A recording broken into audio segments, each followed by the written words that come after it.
think everything's live over on the YouTubes. Everything should be live on Facebook and Instagram. Should be live now as well. Should have everything rocking and rolling. Welcome in, guys. Good to see you guys. Good to have you here. And right off the rip already, Brent, welcome to the Kraken Crew Elite, Brent. You got access to the Deconstruction Zone cheat sheet now. And hey, good to see you, Flat M. I did add a tab this weekend for LDS nonsense, so that should be a lot of fun. I was working on two other tabs, and I got so deep in the LDS nonsense that I decided to put the LDS tab up first. But hopefully you guys will enjoy that. Good to see you. Welcome in. Jay Cow's in the house. Soren's with us. We've got Jay Steele. We got Flat M. We got the whole crew, and Dexter, big W.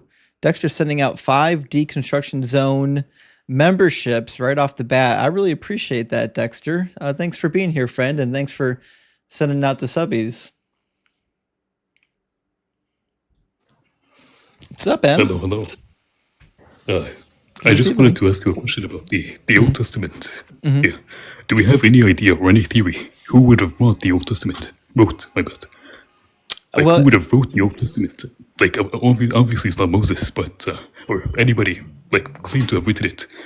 But how do we have so many books, like, connected together over the period of, like, 1,000 years? Yeah, so it depends on which section of the Old Testament we're referring to, but typically, like Genesis all the way through Kings are attributed to 4 different redactors, or 4 different schools of redaction. And so the theory I hold to is similar to the documentary hypothesis. It's called the fragmentary hypothesis. It's this general idea that the texts were in fragments all over the place, individual texts, and then they were collected and assembled into larger bodies of work over time, initially by one redactor, probably called the Elohist, that's what we're calling the redactor, and another one called the Yahwist, and then another redaction school referred to as the priestly redactors, and then the final one is the Deuteronomist. And so it's generally believed that the text, they pre-existed in other forms and then they were compiled into a work. But everything after that, like the prophetic works stand on their own. So for example, like the book of Isaiah, the earliest portion of Isaiah is typically attributed to Isaiah, but 2nd Isaiah, chapter 40 to 55 is not. 3rd Isaiah, which is chapter 56 to 66, is not attributed to Isaiah. We don't know who wrote those. It's just somebody probably in Isaiah's school.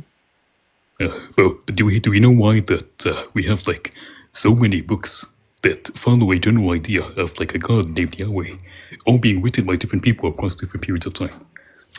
Yeah, I mean, so the majority of the Hebrew Bible was written when Judea was the primary power in the Levant. So by the time these texts are being compiled, the army from Assyria already came in and wiped out the northern tribes. So northern Israel was already wiped out, which left Judea, or the tribe of Judah and Benjamin, as the lone surviving power among the people. And so it was during that time period that they reconstructed all of these texts in order to provide some kind of a unified background and narrative for the people group, because a lot of the people in the north went south into Judea to escape the invasion by the Assyrian army. And so now the two people groups are essentially commingled. And since the two people groups were so well, like they were already so well knit already, they kind of concocted a shared mythology for both of the people groups to unite them as one. So, but being that Judea was in charge, it's obviously Yahweh became the primary deity. Yahweh supplanted the worship of El.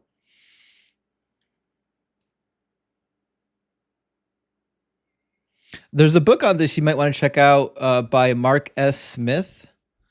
Let me grab the name of that book. Mark Smith has written on this one. It's on there's 2 books you might want to check out. One's called The Early History of God, and the other is The Origins of Biblical Monotheism. And you may want to check out something similar, like Who Wrote the Bible by Richard Elliott Freeman. And I think Joel Baden has a book on this topic now as well. Let me see. So Dr. Joel S. Baden, he's a professor at Yale. Let me see what he called his book. Yeah. So Joel Baden put out a book in 2012 called The Composition of the Pentateuch. That's definitely worth reading as well.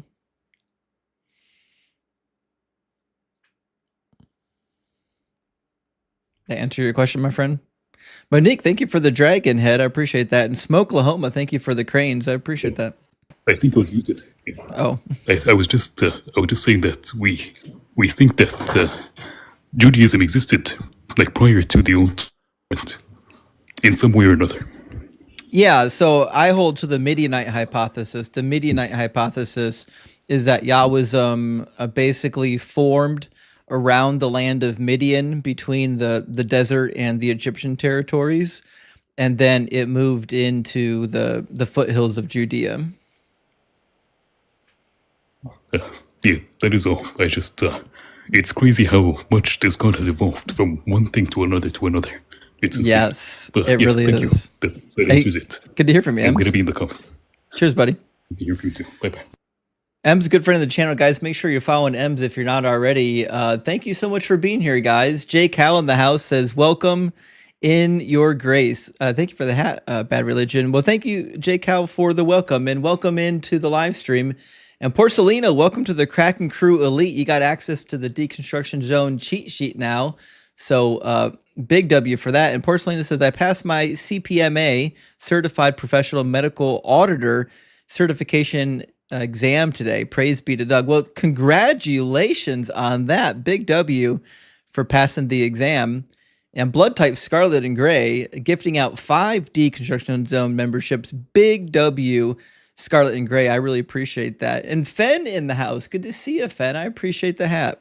And Ligma, good to see you, my friend. Ligma, thank you for the 666. Hail Nero. He says, could you retell your specific refutation for Daniel predicting the fall of the Second Temple in 70 CE? I struggled with this one the other day. Well, really all you have to do is just read the beginning of the chapter. Like Christians want to start in the middle of chapter 9, but that's not actually how that works. If you read the beginning of chapter 9, Daniel is talking about why the 70 years as predicted by Daniel seems to have passed, but they haven't been restored. The people group are still experiencing turmoil. And so he figures out by reading Leviticus chapter 26 that, oh my goodness, if we don't return to the Lord when he punishes us, then he'll multiply our punishment sevenfold. So he's like, oh, it's going to be for 490 years, not for 70 years. But that's the amount of time that they're going to be punished for, which means it starts at the beginning of their punishment. So the 490 years has to start around 605 BCE, which is the time of their affliction, and that ends at about 115 BCE, about 115 years before Jesus. The temple being destroyed is told in 1st and 2nd Maccabees. It was desecrated by Antiochus Epiphanes, who erected a desolating sacrilege in the temple, and then made the people offer pigs on the altar. And all this happened for a period of about 3.5 years, half a week, just like it says in Daniel. And then they were able to overthrow it. And for that half a week, they had a deal that they made with Jason, the high priest, after they executed Onias III, in order to make the sacrifices and offerings cease. So everything in Daniel already happened in the middle of the 2nd century. It didn't need to happen again. Dr. Joe is in the house. Good to see you, Dr. Joe. Thank you so much for the paper cranes. I appreciate that. Guys, if you need to talk to a therapist, I highly recommend our friend, Dr. Joe. And Iceman in the house. Thank you for the $5 super thanks, Iceman. I appreciate that. And Tally Beck in the house tonight. Thank you so much for the $19.99. I really appreciate that, Tally. He says, good to see you, Justin, and happy Sunday to everyone. Well, Tally, it's great to see you, and happy Sunday to you. I hope you had a great weekend. All right, so the guest boxes are all open. If you're watching on YouTube, there is a link in the description of the video. You can join as a guest by clicking on the link In the description of the video, it's tinyurl.com/DZ guest, and you can pop right in. Carrie, thank you so much for the paper cranes. Good to see you, Carrie. Ray, coming back for more, my friend. Hello. Wait, oh wait, you can go first. Sorry. No, I mean, what's on your mind tonight? Oh, wait, I kind of thought about the stuff we talked about the other day, but since our time is limited, I think we should talk about other things and maybe come back if there's more time. Sure. Okay, so two streams ago we were talking about the virgin birth in Isaiah 7. Right. Do you want to pull up or should I just read it real quick? I can put it on the screen for you. Okay. So I'm going to put up Isaiah chapter 7. Give me 1 second. Yeah, and I think you were specifically talking about verse 14, where it says, therefore the Lord himself will give you a sign, and behold, the virgin shall conceive and bear a son and shall call his name Emmanuel. Right. And that's the problem. It doesn't actually say virgin. If your translation says virgin, you got to throw it out. Yeah, and then there was like the other passage that was like linked to this, and that was Matthew 1:23. Matthew 1:23. And then this was like where Matthew talks about the same verse, like he quotes it, right? And then he says, all this took place to fulfill what? And he said, behold, the virgin shall conceive and bear a son. So I took some notes, and I'm just gonna read off of the notes because I feel like if I just summarize it, I'm gonna say some wrong things. Yeah, go for it. Thanks for the hats, Finn. I'm listening. Okay. So, the virgin birth in Isaiah, so the Hebrew word says, I'm going to pronounce it wrong, but it says Alma. Yeah, it's Ha'alma. Alma, which means young woman, but it often implies virginity. Yeah. So people argue that if Isaiah meant virgin, he would have used Betula. But Alma is used in context where virginity is assumed. For example, Genesis 24:43 when talking about Rebecca. And then, but Alma does not mean strictly someone who is not a virgin. It's used all kinds of places to refer to people that are just young people. In fact, I've got 1, 2, 3, 4, 5, 6, 7, 8. I've got 9 instances in the Old Testament, and every one of them just refers to a young person. Yeah, because the word means young woman. But Alma does. There's a masculine form. It's Elim or Elim, and Elim is a young man. Yeah, and then, but in ancient Jewish culture, a young unmarried woman was presumed to be a virgin. Well, it didn't say that she was unmarried. I mean, I don't know. And then, well, that's what I'm saying is a young woman has no marital status. It's just a young woman. Right. And then in the Greek version, Alma is translated as Parthenos, which is so that would be the Greek version in the Old Testament. And that would explicitly mean virgin. So that's different from.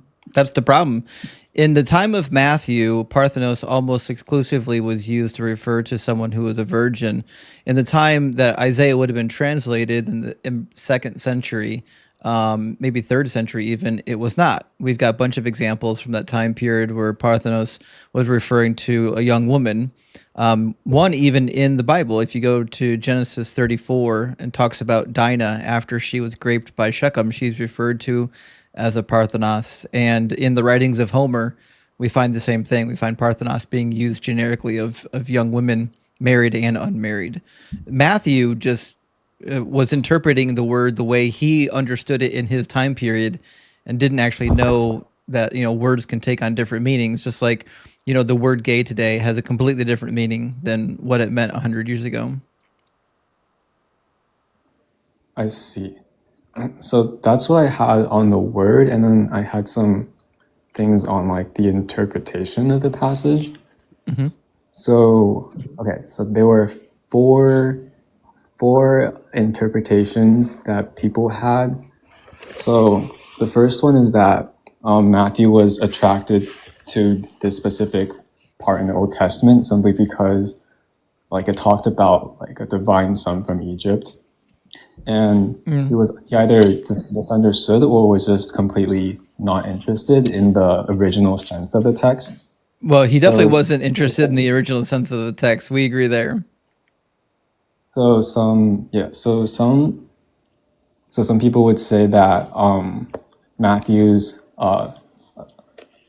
this is the word that they used to call it, a Thomistic interpretation is faulty, but other people say that this was a legitimate way to interpret scripture at that time. No, it wasn't. So there's a couple of modes of interpreting Old Testament scriptures at the time period. I would not classify any of them except for one as being appropriate. So the hermeneutic that you must have found on the internet is like, because some Jews were reading the text in this way, then that means it's an appropriate way to read the text. But it's not. It doesn't matter how some Jews were reading it hundreds of years after it was written. It matters what was the original intention of the author. Did the author intend his prophecy to be completely devoid of the original context? I would say no. Yeah, I don't think Isaiah intended this passage to be like a prediction of Jesus, because I think that specific passage, it was like already fulfilled during Isaiah's time. Like it was like Isaiah's son or something. It was, yeah. Chapter 8, it was Isaiah's son. That's my interpretation of it. But here, they called it midrashic interpretation. Yep. And it's basically just taking like a story from the Old Testament or like a prophecy from the Old Testament and then thinking about how that applies to your own life today. Right. Yep. Mm-hmm. Yeah, it's just ignoring the original context and applying your own subjective meaning to it. But like anyone can do that. Like if you read the writings about Joseph Smith, they attribute a bunch of prophecies in the Old Testament to Joseph Smith, because as long as you can divorce it from its context, it could be about anyone. Yeah. So this interpretation would be out of context, but it was just like a way to interpret scripture from that. Sure. And I wouldn't accept it as being valid, because if I did the same interpretation, if I interpreted the passage divorced of its original context, and I just said it's actually about me, well, you definitely wouldn't accept that. Yeah. I mean, I think it's fair that you don't accept that as invalid. Do you want to hear the other points? Yeah, I mean, the other modes of interpretation is that there's a near and a far fulfillment. Another mode of interpretation is double fulfillment. I think we're using different names for it, but this one, it was called the recapitulation of Israel view. I'm not sure which one that is, but it's just prompted by like Jesus's corporate identification with Israel, and resulting from him reliving major events in Israel's history. And then this is the type anti-type prophecy. Typological.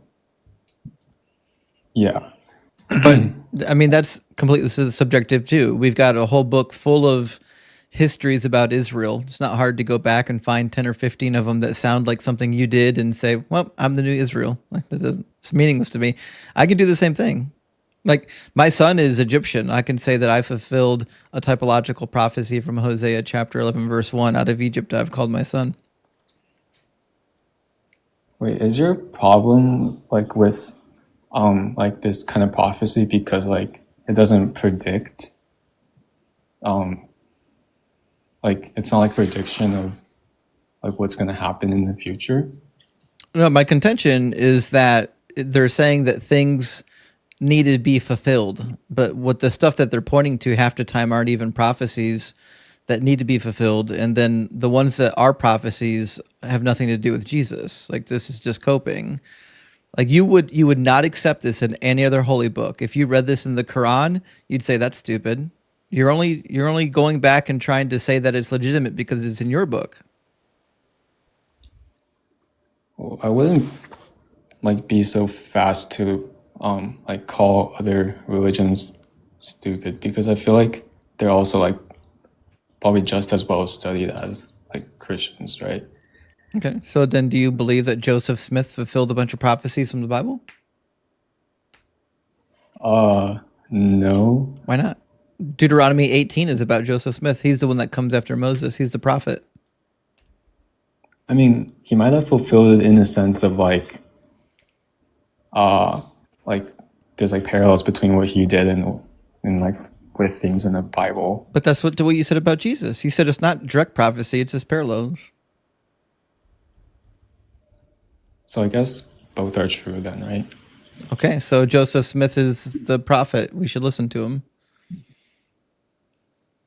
Wait, the reason I don't think the reason we believe in like the Bible is because like Jesus fulfilled these prophecies. That's like a side thing. Like, Actually, that's not the main. I think that's the main thing. That's what the Messiah is supposed to do. Like, you don't know who the Messiah is unless they come and they fulfill the predictions that were made about the Messiah. That's how you know who the Messiah is. Oh, okay. Wait, I take that back then. Okay, I asked someone about this, and then the response they gave me was, we often think in our modern context that fulfilled means predicted, but so Jesus would have been seen as the ultimate end version or fulfillment of Isaiah's story. And it's looking back in order to make sense of the present, and the Jewish people of time would have used this kind of teaching. Was Isaiah describing a coming Messiah? And the answer would be like, no, but like kind of. I mean, the problem that you have here is that the New Testament wants Jesus to be the Messiah that was predicted in the Old Testament. If it didn't, then it wouldn't be quoting all these supposed prophecies about the Messiah. So like at some point you just have to admit that, like, listen, if the Messiah comes, we should be able to recognize that the Messiah is the Messiah based on what God told us beforehand. God says in the book of Amos, I don't do anything before revealing it to the people through the prophets. Mm-hmm.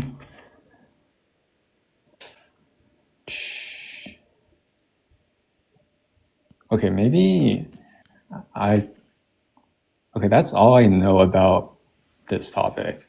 Mm-hmm. That's fair.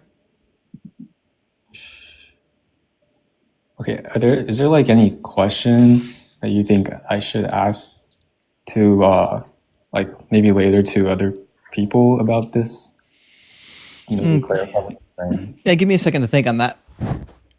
Parker, thank you for the Polaris. Here's what I would do. I would take them to some of the same prophecies, like take them to Isaiah 40, verses 3 through 5, where it says that there's a voice of him calling out in the wilderness, prepare the way of the Lord, make straight his path. Now, the Mormons believe that this was fulfilled in Joseph Smith and in John the Baptist. They believe in multiple fulfillments, which is what Christians believe too. So I would just ask them, would you accept that Joseph Smith is a fulfillment of Isaiah chapter 40? If the answer is no, then neither is Jesus. Okay. I just wrote that down.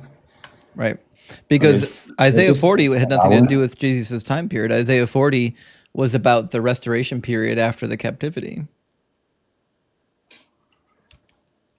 All right, that makes sense.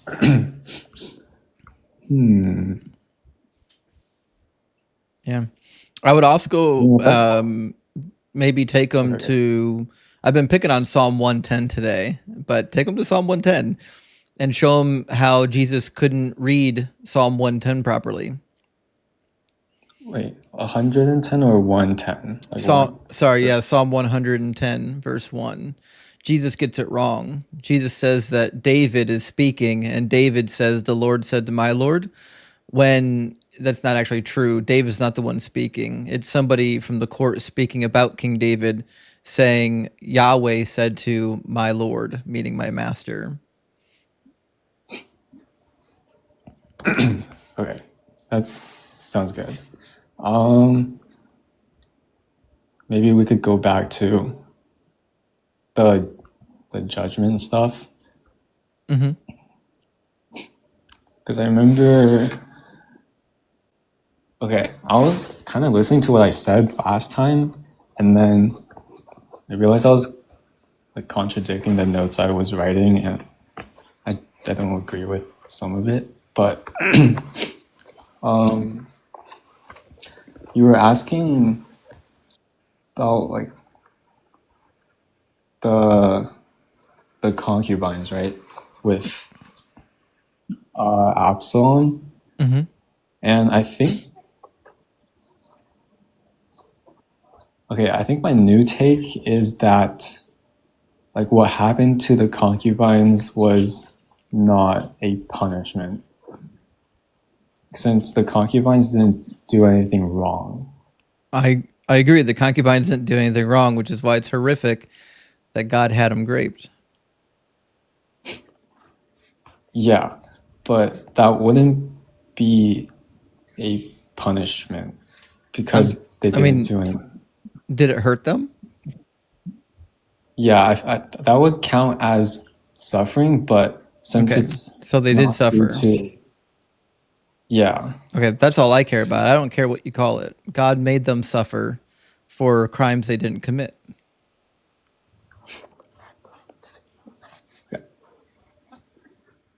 Wait, so what was like the... Oh, so that's like the problem in itself then? The problem, yes, is that David committed the crime and the women paid the fine. That's the problem. But what I'm saying is that... Oh, okay. All right. But, okay.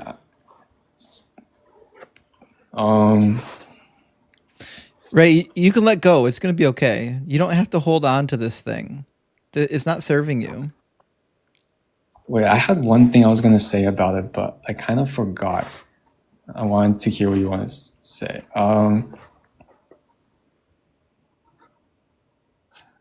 Okay, I probably can't remember while I'm on this live. All right. Well, I mean, you know where to find me. You can always come back. All right. I think that's all I had. I think we should move on. Okay. Ray, it's good to hear from your friend. Yeah. All right. Bye-bye. Have a good one. I remember being young and being in that place where like I wasn't ready to let it go. I get it. I was there. We were all there. Most of us were there at some point in time. Mr. said, today I learned how to live forever. Stop eating. Listen, that call in person was crazy. That was a crazy call. Thanks for the super chat. And it's all an illusion. Welcome to the Kraken crew, Big W. And Noah Lyons, 8 dead babies on the ark. Big W for the super chat. Appreciate that. It says, rapture must be happening. Another plane fell out of the sky. in the promised land of USA Anabaptist version. They must all be. Wait a minute. They must be. Hold on. Okay. Hold on. Wait. Am I behind? Is there another plane crash? What did a plane go down? I'm way behind on the news. I apologize. This would be really big if another one went down. Like that would be a kind of a big deal. That's like two, like within a month or maybe 2 months. Holy shit. Dude, I don't want to get on. I do not want to get on a plane. Nah, I'll drive it. I don't care. I'm not getting on planes right now. It's crazy. Nah, not going to do it. Not interested at all. I'll take a Greyhound or a train, man. Thanks for the update, by the way.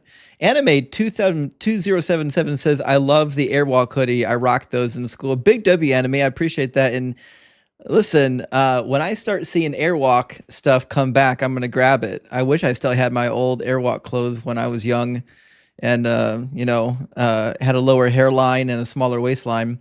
My Conscious, thank you so much for the $5 super chat. Says the Mormon church almost had to send you a check for a convert. I hope he goes back and listens carefully with an open mind later. Maybe. We'll see. He's a good kid, I think he'll figure it out. All right, let me get our next guest in here.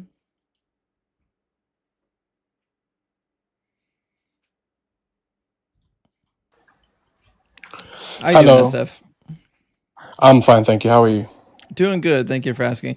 It's been a minute since we talked, but I know you're over the age of 18, so I'm not going to ask you that. So we'll get right into the discussion then. What would be your most convincing evidence or argument for why your God is real? Oh yeah, I can answer that question, and just to let you know, but I actually thought maybe I haven't encountered you before, but I would also like to. I think we've chatted before. Maybe. I would like to request beforehand as well if I could maybe ask you some questions after I answer yours. So, I mean, what? Yeah, sorry. What God is? Your God is imaginary. Prove me wrong. What was the question again? Sorry.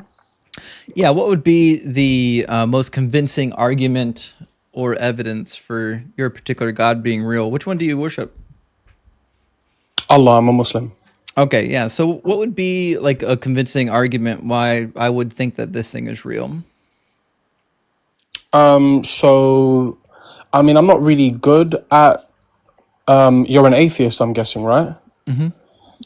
I'm not really that good at debating atheists or convincing them. I'm not.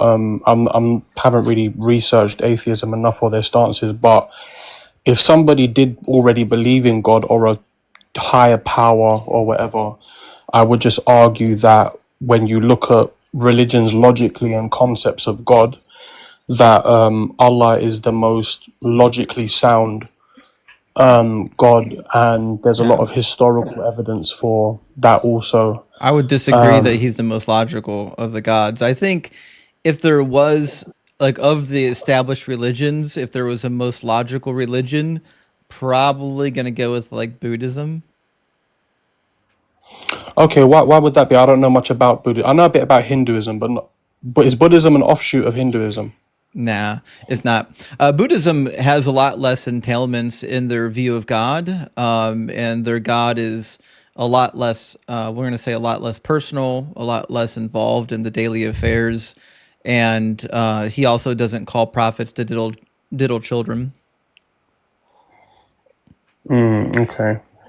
Unless I'm wrong, guys, did Buddha ever touch a child? I don't think he ever did. I could be wrong. I mean, who is Buddha? Is that Siddhartha? Buddha was just a sage, you might call him. Yeah, if I recall, was his name Siddhartha, or did he is he the one that was from a rich family and then he swore off riches and went out into the wilderness? Well, there's actually Like quite he a few died. people that did that, but in Buddhism does he did teach, we'll say, like, forsaking the pleasures of the world. Oh, so what was he, like a virgin till he died or something? No, I think he was married at one point, actually. Well, I mean, I don't know how much information we have about the Buddha, but going back to his time period, I mean, I think it's a stretch to. I mean, if he was intimate with other human beings, I think it's a stretch to say that he didn't, quote unquote, diddle kids. I mean, how far ago did he live? I don't even know what their concept was for a child back then. But you can go deep into it. But I don't even know what information you would go on to know that. Well, I mean, I don't know if there's definitive evidence that he never did, but what I do know is that there's no mythology within Buddhism that proudly asserts that he did, which is I think kind of the biggest problem with Islam is that they were so openly proud of the Prophet marrying a 6-year-old and consummating the marriage at age 9 that you would think that the culture would have not been so happy about that. I mean, it was like they didn't have an issue with it. I mean, it was 1,400 years ago. I mean, if you look back in history, there's a lot of quote unquote kid diddling. It wasn't really. I think even like Alexander the Great's father, King Philip II, was with a lot of what we would call children, boys specifically as well, when they don't seem to say it in a negative way. Yeah, It's just what it is. do you believe Just is morals what are it is. objective? To a degree, yeah. I mean, I like history, and I do think that morality is very loose historically. Like, Like, you know, is there such a thing as an objective moral code? Is what I'm asking. I do think yes, there is, because I do believe in instincts. I do believe, like, like nature has instincts, and we see patterns. But then I also do believe that, like, morality, just the human psyche in general, is so malleable in regards to upbringing that it just can so drastically change throughout the centuries depending on where you are, that it's kind of hard to make a very blunt statement about that. But I do believe there are, like, there are instincts, like you have maternal instincts towards your offspring. So there's a lot of Yeah. words when all that was required was yes or no. I just asked if there's an objective moral code. It's just a yes or no or maybe. I think to a degree, yeah. I don't know what to a degree means. I mean, either morals are objective or they're not. What does that mean? That's like saying, like, are you a human? To a degree. Well, no, I'm a human. This is what I am. So, like, Yeah, yeah. But I mean, I feel like human morality is very, like, basic, outside of our constructs. Like, yeah, okay, yeah. I'll just say yeah for argument's sake. Yeah. okay, yeah. I mean, if you believe in a God, then either one of two things is true. Morals are objective, and they come from the nature of God, or morals are subjective, but they're subjective to the mind of God, right? Yeah. So I believe that, like, morality is from God, but then also in the Quran it warns that people that don't have God can, like, revert back to, like, animalistic ways of thinking, like just to your base desires. So that's what I'm saying is it's a bit tricky for me to answer that. Well, I mean, I think what you're describing is subjective morality, which is what I follow. I think morals are subjective. I think we invent them. But so I only asked that to ask you this: like, would it be wrong to marry 9-year-olds today because it's legal in Iraq right now? So I personally would say no. I mean, it's wrong because, but again, that's because that's the way I was raised. Like, I'm British, but I don't know how I would answer that if I was, like, raised in Thailand or something, or in another place in the world where that's the norm. I would probably say something different. Okay, so then the next question then is, if it's wrong, why is it wrong now, but it was okay then?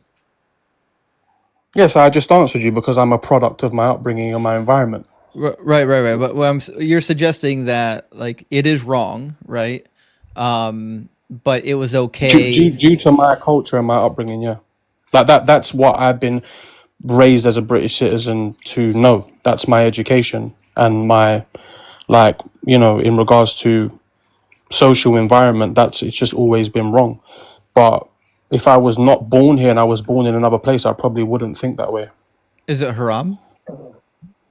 No, it's not haram. No, as far as I know, in Islam, it's halal to marry what we would call a child. Yeah, and Okay. I mean a child in general, like a child, not even like what we would call a child.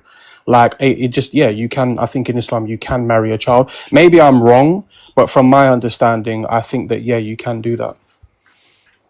Okay. So it's permitted then.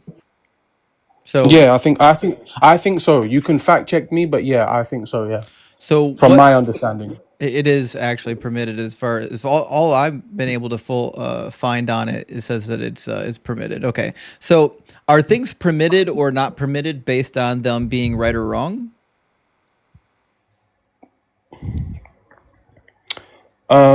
What in regards to like Islam, like what Allah has said, that what He says has to line up with what's right and wrong. Is that what you mean? Well, I guess my suggestion is like we have these ideas of things that are either halal or haram, and I'm trying to figure Okay, out yeah, yeah. how do we determine what is halal and haram?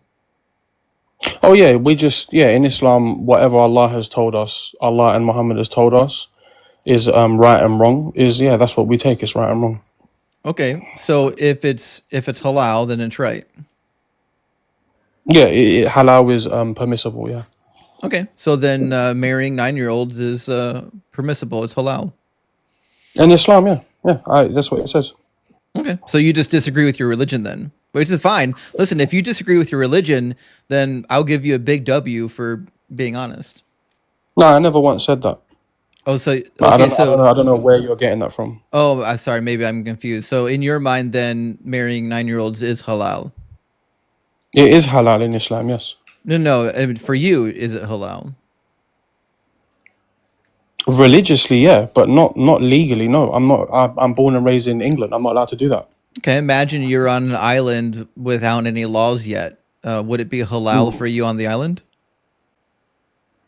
Yeah, yeah. I mean, it would be halal. I mean, I wouldn't do There that you because go. I'm not attracted to children. But yeah, halal wise, yeah, Check his browser history. yeah. I think that's clearly what you're looking for, deconstruction. But I've been pretty honest. But maybe you're just trying to get like a got you moment. But No, you I know, think you have been honest, but this religion is kind of sick. So, do you also think that then it's okay to execute apostates? that is what Islam says. Yeah, I mean, there is There you go. I mean, that's a tricky one for me because I mean, again, like I wasn't brought up like that's not the norm. Like, but yeah, I do think within Sharia there is a criteria that if somebody fits who's an apostate, then yeah, I think that they can be executed in regards Yeah. to Sharia. Yeah. And you guys wonder why we think you guys are violent. Isn't that weird that you're like over here scratching your head? I don't know why they think Islam is violent. Because it's part of Well, your I mean, yeah. culture. Well, I mean, yeah. I mean, we you know, Islam has apostate laws, and people are executed like for religion. And I mean, where you hail from, people are unalived en masse for resources and land. But Hmm. I guess maybe you could argue, as a human being who's an atheist, that that's a great deal more understandable because I guess that's like human nature. You want resources and you want land, whereas we're more about religion. But it's kind of just like tomatoes and tomatoes. It's like everyone's unaliving people. It just depends for what.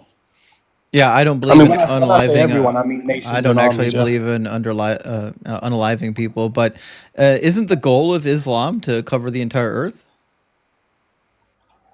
Yes. Well, I wouldn't say There you the go. goal. I wouldn't say it's the goal, but it's prophesized Hmm. that Islam will rule the world, and then some dispute is that forever. Most say it's for a fixed period of time. It's not forever, but you know, this is like we're talking about like end time prophecies, like Jesus coming back, the Antichrist, and things like that. Like we'll be the only ones left. Like that's the way that will happen. Hey, what's going on, Em? Good to see you, buddy. Hello, hello. Ben, how is it, man? Hello, Ems. Hello. So, another question then. Do you guys? I mean, you're a British Muslim, so like I think your viewpoints are a little bit different than people living elsewhere. Do you agree with the Quran when it says that when making contracts you need two women to equal one man? I don't know about a contract. I know about witnesses to particular sins, that one man's testimony is equal to two women's. So Hmm. for one man, you will need two women. I don't know about what is it that you said specifically? It's in Quran, chapter 2. I think it's 282.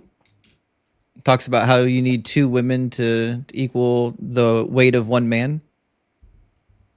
Oh, okay. I didn't know about contracts, but I know that that is for if somebody's committed a crime like adultery and And whatnot. marriage too. And marriage contracts too. Right. Oh, okay, for the nikah, yeah. But the thing is, when you're having a marriage contract, you cannot have 4 women witnesses. You have to have 2 women and 1 man. A marriage contract is invalid if it's only women witnessing it. Okay, cool. So, like, we started this conversation suggesting, like, you were suggesting that Islam is like the most logical of the formalized religions, and now I No, keep we said hearing, God. We said God, not Islam. well, Yeah. the God of Islam is your God, and so like you can't Yeah. disconnect them. That's like saying that, Christianity is disconnected from the Christian God. I don't think that's the right move to make. But like, so when we look So at it's the not the same. That's a bit teachings. different. Yeah, go. But when we look at the teachings of the God, to me, they're not logical. They get embryology wrong. They think that women are less than men. They get treated like property. The God is okay with being violent to people who have done nothing wrong other than leaving a religion, like practicing autonomy in their belief system. This is not a logical deity to me. Yeah, I mean, we could dispute over women. I've known a lot of women, and it's not like dealing with a man.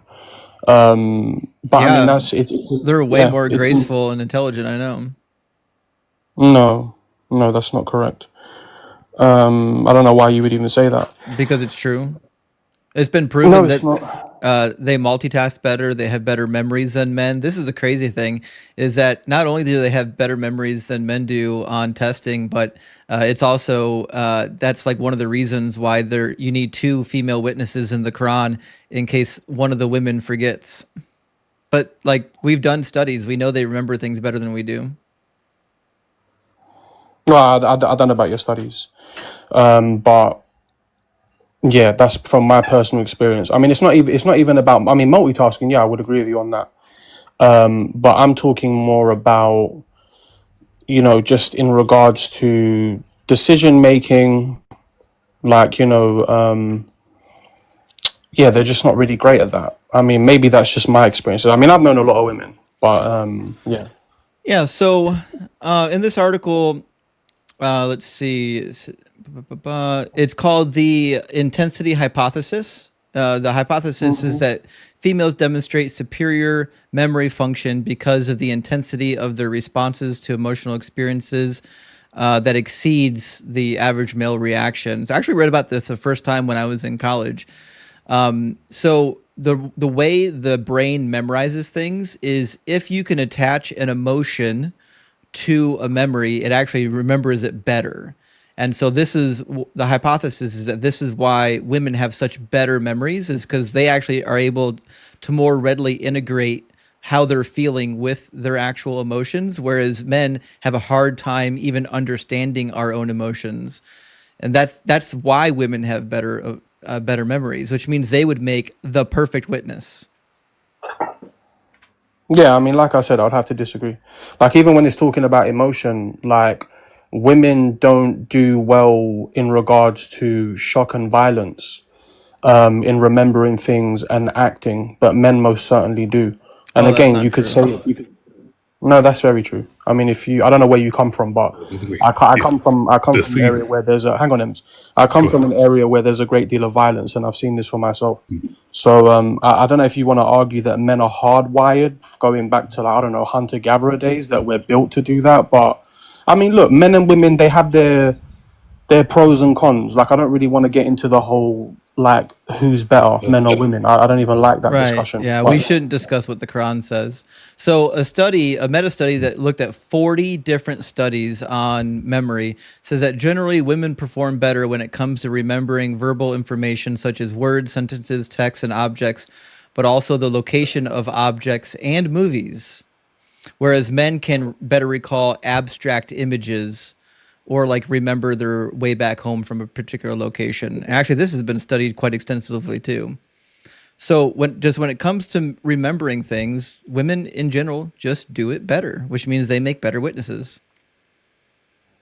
Yeah, I mean, I find it interesting that like I'm 33 years old. You seem like you're maybe a bit older than me. I would guess like 42 or 43 or something. But Dude, I'm a boomer. I'm like 100 years old. How old are you? I'm just fucking around. I'm only 40. Yeah, so you look about that age. Thanks, I appreciate but that. no worries, man. But I mean, I'm 33 years old. I'm giving you just personal, experiences as a man, but you keep on referring to studies. Yeah, Like, because I studies don't are know always who better than these people are. anecdotes. I disagree. I don't know who these people are. I don't know who did these studies. I don't know how many. I don't know anything about the study, bro. You're just Yeah, but the showing me thing is, a piece you of can read paper the on study. the screen. You can read the study, and by the way, Justin, the reason that women have a better connection of memory with emotions is because the same area that is responsible for the control of impulses and impulsive decisions is the amygdala, which is part of the limbic system that connects the emotional part of the memories to, again, the memories that we have. I'm going to be It honest is with you. I found it hard to track what anything. I heard amygdala or something. Maybe your mic is a bit low, but I was saying that it controls the same part that controls the impulsive decisions. So again, that stops a woman or stops a man from taking an impulsive decision regarding a violent thing that happened in front of them is the same part that is responsible for connection of emotional memories to the brain. So yeah, this is why they have better emotional memories I just and heard impulse control. I just heard impulsive memory and brain. It's fine, Ems. I mean, I know Ems from other lives, but it's hard sometimes for me to track what he's saying. But I mean, look, I didn't really want to get too bogged down on the women thing. I don't really want to discuss that. But Right. Yeah, I wouldn't want to discuss the most horrific part of my religion either. yeah, but this is what I'm saying. Like you keep Should trying to do it. You're should trying to women make it be a allowed to point and drive? everything. Yeah, of course they should. Islam doesn't say they can't drive. Like, that's I a just Saudi Arabian cultural thing. I'm just trying to figure out I why would there are prefer if they countries in which they wouldn't. can drive. Should they be allowed to No, get educated? I would prefer that they wouldn't. I mean, I prefer to limit But women's you would prefer freedom. that women don't drive. Why? Just to limit their freedom. I think women shouldn't have as much freedom Wow. as they have. You're a real piece of shit, But aren't you? why is that? Yeah, I bet the UK is really happy they got you. Yeah, the UK Why likes should me. women Yeah. have their freedom restricted? I just don't think they should have as much freedom as they have Why? because Do you get insecure when women have power? Does your little anus like pucker up a little bit? okay, all right, fine. Do, do, do, do, do. I mean, you're a funny guy, bro. Like, yeah, whatever. I thought we were gonna have an interesting conversation, but you're acting like a child. It's You're interesting for 43, me. 40. Yeah. It's interesting for the audience too. They're gonna love watching this on replay. Yeah, I mean, is that what you do? Like, is that what makes you feel like a big man? You clip people on TikTok It and you does. call people a piece of shit Yeah, that live like hundreds I of miles love away it. from you. Is that I make, I yeah, I know you love do. I clipping know. guys up here that think they're Yeah. tough by subjecting women to cruelty. Yeah. How would you determine my Would you like toughness? to would you like to have would you your like to freedom do something restricted? about it personally? Would you Yeah, like to do something about it personally? listen, buddy, you show up in my Because state you're questioning anytime. my toughness. I'm more than happy to question it in person. That Do you sounds think great. do you think that Okay, men no, should have hold their on, freedom no, restricted? hold on. Stick Here to comes the that. violence. So Here it hold on, comes. stick to that. Now You he just wants to turn to the invited me to your violence. state. It You just always invited me to your it state. always comes to violence with these people. Don't be a bitch. You just There invited he me to your goes. state. Here comes the Did crash you not out. just invite me to your state? You're welcome anytime. You called me a piece of shit Yep. and invited me to your state, and then you're gonna call me violent. Yep. Well, stick to that then. All right. Let me know when So you're would you coming like through. me to come to your state? Come on through No, anytime. I'm being serious. Can I set this up with you? You can come through to my state anytime. You can DM me after Okay, so this. I can I'll message tell you. I can DM you. I'll tell you exactly what state I am in, and we can set up a place for you to come get arrested. Yeah. Also, you're gonna call the police on me. Yeah, we'll absolutely lock you up, and then I'll show them this recording. That's fine. We can arrange like And In my a fight country, in my in a country, we don't boxing put up with that game shit. In my or country, UFC or something. in my But country, you just when somebody you just challenged me and then said you're gonna call the in my country, when somebody burns the Quran and then they get assaulted, we arrest the person that gets assaulted, not the person who burned the Quran. So you're welcome to bring your violence over here. We'll lock you up real fucking fast.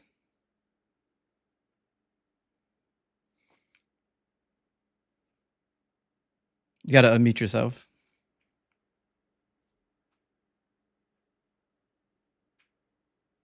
I knew he was gonna crash out. I've seen him crash out on other live streams before. Just waiting to The see thing what. is, he's perfectly fine. He's perfectly fine with slavery. He said before that he wishes to have been a Muslim warrior at the time so he can capture slaves. Oh, that's sick. What a sicko. So he wants to reduce the freedom of women. He wants to bring back slavery. What a piece of shit. What a piece of shit. All right. Well, listen, being that Allah hasn't given you the power to unmute yourself. I actually didn't even know I was on mute. Oh, there you go. He figured it out. I didn't realize, yeah. You think slavery's okay? In the Islamic context, yes. Not all forms of slavery, no. Cool. What forms of slavery are good? So what is dictated by Islam, I think is okay. Like people you go to war with, defensive and offensive, your enemies, you can subject them to slavery. I think that's a good move. Okay, so like for example, you're in the UK somewhere. Imagine for a second that, I don't know, Greenland and UK get into a scuffle. It would be okay for the Muslims in the UK to go over to Greenland and like take the women and children as slaves? No, it depends why. Like if we were the aggressors, if England, then no, that wouldn't be right. Okay. If we were the aggressors and we lost, then that would be on us. It may happen to us. As a plan, you said offensive and defensive. You literally said. So again, offensive war can be justified. Like I said, it depends why. Let's say, for example, that the UK becomes Muslim and they want to expand the Islamic Caliphate to Iceland, and they go and attack Iceland unprovoked. Can they take slaves from Iceland? Unprovoked? No, I don't believe so. Unprovoked? No. If you're doing jihad, you're taking a land. Jihad al-talab, you're taking a land, offensive jihad. So you're expanding the land of Islam. There is a justified reason for war. And you go and take over Iceland without them attacking you first. Can you take slaves? No. There can't be aggression for no reason. It has to be justified. Yeah, for the expansion of the Muslim empire. No, that's not correct. No. You can't just Islamically invade whoever you want to invade. Just I'm saying offensive jihad doesn't exist. No, so offensive jihad is when you already have an enemy and you're conducting like military stratagem with an existing enemy. So existing it's not. Enemy. Yeah. You told me the expansion of Umar ibn Khattab into Egypt. How was Egypt their enemy? Go ahead. Yeah, because they were allied with the Byzantine Roman Empire and various Arab Christian tribes that they were at war with at the time. They went in and took slaves from them. I'm answering you. Just give me an opportunity to answer. So Egypt was in alliance with various Christian tribes and the Byzantine Roman Empire that were aggressors towards Muslims. So yeah, they were a potential target. Like I'm sure, I don't know if you know about the tribe of Ghassan, of a large Arab Christian tribe that actually went on the offensive at the time of Umar ibn Khattab.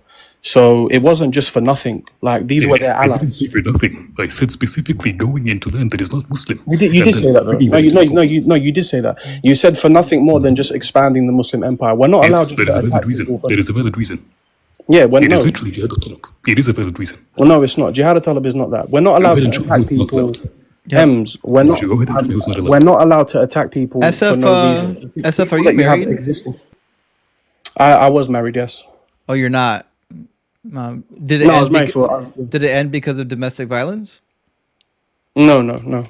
What kind of a question is that? I'm just trying to figure out your situation. You sound like the type of guy that would be into DV. I'm really interested if you're really up for this. But I mean, you said you're going to call the police on me. I don't know why you would offer someone out and then call the police. But I'll DM you. And if you truly are up for that, then I doubt that you are, though. You said you'd call the police. I'd love for you to spend $2,000 to fly to my country just to get arrested. I'd love to see it. I'll film the whole thing. So why would you challenge me? I don't get it. Just to say you'd call the police on me. Yep. Because I'm not a violent You said psychopath yes. like you are. You said yes. No, but you insulted me and then invited me to your state, and then you're the aggressor. I'm not. You are. Watch it back. You were the one saying that I wouldn't be acting like this in your presence or some nonsense like that. That's why I said it. You're the one that I was quite taken aback by your insults. You're the and one. Then I did say that. You're the one that was acting tough, which is why I responded to you to the way that I did. So you're not tough. Just thinking that you're tough because you can subjugate women doesn't make you tough. That's actually makes you the weakest man on the totem pole.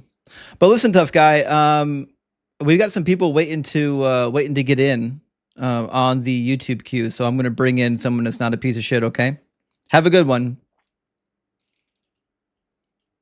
You believe these people?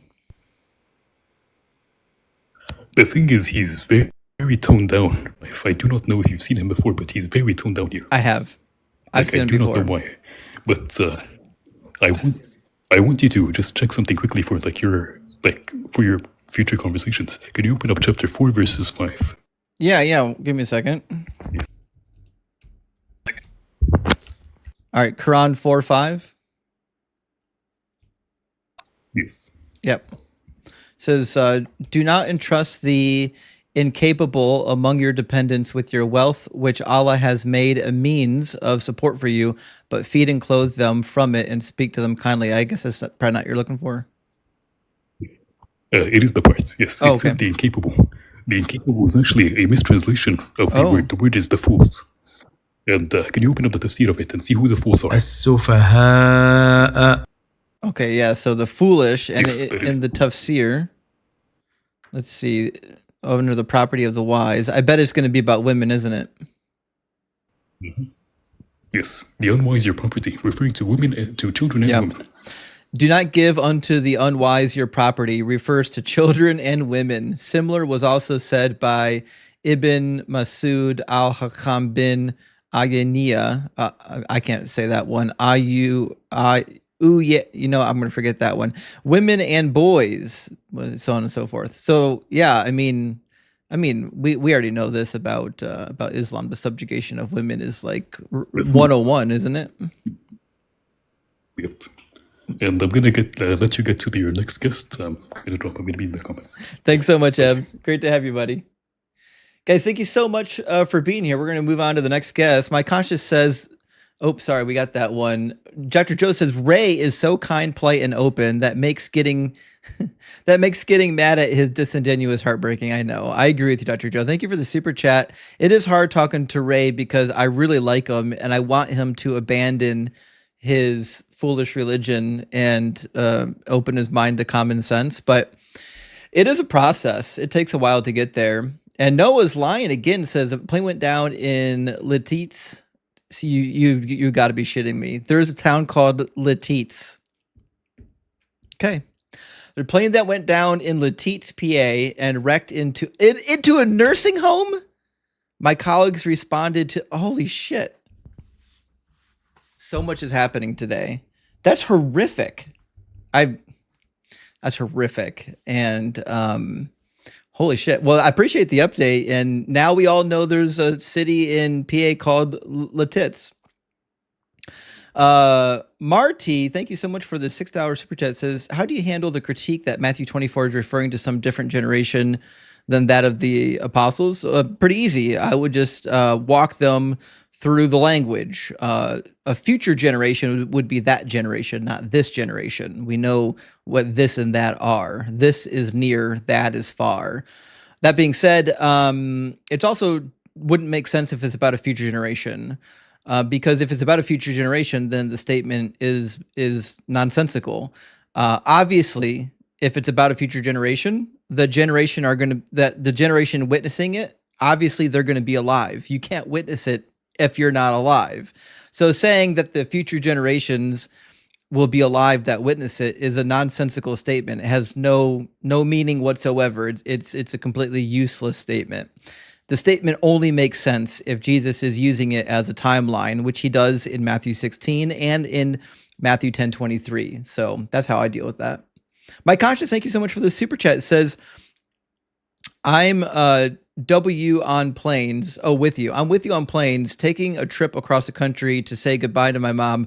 I'm driving. I would too. Yeah. My girlfriend tried to convince me to fly, but you can't get me on a plane when it's safe. Listen, I agree with you, Conscious, wholeheartedly. I hate planes. I know statistically, like there's all these statistics about, getting in car accidents and whatnot, but those statistics don't take into account like if you're actually a really good driver or if you don't live in a mega city. Like if you live in rural America and you're a good driver, the likelihood that you're going to be into a dangerous car accident is pretty damn low. So I understand statistics, but blanket statistics don't always work for everybody. But I agree with you. If your plane crashes, guess what? The odds of you surviving is 0. You're not going to survive a plane crash. If you get into a car accident, the odds of you surviving a car accident is actually pretty good. Rob, thank you so much for the super chat. Says God is the supreme being who created Quakerism. Yeah, could you imagine God like I'm going to make people shake really hard? That's my superpower. They're going to shake, and they're going to do it all at once. Just make sure the floorboards are buttoned down good. Randy, thank you for gifting out 5 Deconstruction Zone memberships. I really appreciate that. Big W, Randy, for your generosity. And Ken said, there's an autonomous robot behind you. Wait, oh yeah, I know. I made I made him talk. Isn't it fun? There is a robot. I love robots, by the way. And thanks for being here, Ken. I appreciate that. And Evan, good to see you tonight, says, how do believers ignore the correlation between geographical origin and religion? Shouldn't the one religion that's true be everywhere equally? So this is actually a really good point, because I thought about this even as a teenager, is people are so entrenched in their religion based on where they grew up. It's the highest predictor of your religion is where you grow up. If God was real and he was revealing himself to humanity, it would make more sense if people all around the world believed in the same God. That's what would make the most sense. I wouldn't find that every culture had their own God. So you're right, Evan. That is the most logical thing. I agree with you. And Scott Duff, thank you for the 666 over Venmo for words don't mean what words mean. They never do. They never do. And Wild Willie Tex, love the name. Thank you so much for the $10 super chat. It says, bros literally talking on an advanced computer, and women were the early developers of the whole field of computer science and especially software before they were pushed out. Wikipedia, women in computing. Yeah, women, we have a lot to thank women for in the world of computing. It's a lot. But listen, I don't think that guy spent a whole lot of time studying history. So, I mean, I'm not going to expect him to know any of that. But it's crazy to me that women can literally program software for NASA to get us to the moon, but he thinks that they shouldn't drive cars. It's insane, the level of cognitive dissonance these people have. Anime says, can't wait to share the YouTube video later. I know. Trust me, we're clipping that Muslim guy. And Randy sending out 10 Deconstruction Zone memberships. Big W, Randy. I appreciate that. And Evan says, bro says women shouldn't drive, immediately crashes. You know what? I guarantee he's been in a car accident that he's caused. And Apostate, thank you for joining the Kraken Crew Elite. You got access to the cheat sheet now. And Ethene, thank you for subscribing on TikTok. I saw that. And Joe says, you can marry a child, but you can't act like one. Well, that's true. But I mean, as we've seen with most Muslim callers on this live stream, they're going to act like children too. Tyler Murphy says, what a clown this guest is. Violence and misogyny in spades. And they want us to believe this is a religion of peace. LOL, what a joke. I agree. Every time I hear somebody in Islam saying it's a religion of peace, I laugh myself into literal stitches. It's crazy that they'll say that. They'll let those words come out of their mouth. Noah Lyon, again, thank you so much for the super chat. Says, I'm sure he would never accept me as his PCP. I'm sure as a gal, I shouldn't have the freedom to go to school. I hope that he never gets sick. The UK has a serious deficit of GPs. I agree. And a PCP, for those not in America, is primary care practitioner, meaning they're your main form of medical care. Yeah, I would take you as a PCP every day of the week, though. No, I really appreciate that. And you're right. Could you imagine? Like, I bet this guy argues with women in the professional world just because he believes all women are stupid and incapable. And Joyful or Oppo, the apostate, thank you for the $5 over Cash App. Big W, Oppo. Good to see you, friend. And A-Dub joining the Kraken Crew Elite. Big W for joining the Elite. And Randy again with the super chat. Big W, thank you so much. Says deconstruction is wonderful, makes you free. You're right. You know, everyone likes to say the truth will set you free. I think the truth will set you free from religion. And that's why we're doing these live streams. And Stephen says, thank you for exposing Islam for its cruelty. I do. I will never get surprised that like people will hear me bashing Christianity, and then when I say things about Islam, they're like, "Oh, you can't say that." The fuck I can't. Listen, if you like me bashing Christianity, then guess what? I'm not going to be holding back on any other religion. Like Christianity is not the whipping boy of atheists. If you have a dangerous religion, we're going to call it out. I don't care what that religion is. And Jake House says, how do I find M's channel? Good question. M's is on TikTok. He's not on YouTube, as far as I know. But find him on TikTok. He's also in the Discord. Join the Deconstruction Junction Discord in the link tree in my profile, and you'll have be able to connect with him over there. And Diver, thank you for the super chat, says, I just wanted to say, mate, I love watching your debates, especially with Ian and Blitz, but I started deconstructing 2 years. Okay. I think you mean ago, and watching your lives is definitely helping me to navigate it. Praise God. Well, Diver, thank you so much for filling me in. I'm glad you're deconstructing. I know it's difficult, and that is the reason why I do these live streams. I want to be helpful to the people that are deconstructing. I really do. I'm trying to get the Alive Nihilist in from the queue, but I don't see them on the screen. Alive Nihilist, can you hear me? I don't know if they're actually in the queue anymore. They'll come back though if they, if they're actually here. We'll grab the next one. Madi, can you put some headphones in? Sorry, I don't have headphones. I'm just gonna speak through the. Well, it's phone. gonna echo really bad if you don't plug in headphones or if you don't turn your speakerphone way down, because my voice is gonna come out of your speakers and feed right back into your microphone. You know what I mean?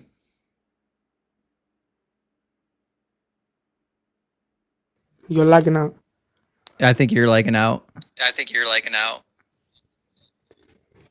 All right, so. Okay, I don't think he was listening. Okay, well, we'll keep moving through the guest queue. Guys, if you're watching on TikTok, you know how to join. All you got to do is hit that guest request button. And then if you're watching on YouTube, all you got to do is click the link in the description of the video, or go to the link in the description, which is tinyurl.com/DZ guest, and we'll get you into the conversation. So it looks like up next is Sudhir Gupta. Did I say that right? Yes, you did. How you doing, Sudhir? Do you have any headphones? Yes, that's the problem. You can move on to the next person. Let me get some headphones. Okay. All right, we'll grab the next guest. Alive Nihilist came back. Let's see if they fixed their. Yeah. No. Hello. Hey, how you doing, Alive Nihilist? Hello. Do you have any headphones? Yeah. I am using a headphone right now. Oh, you're using headphones right now. Yeah. That's weird because it's. Let's see. Give me a second.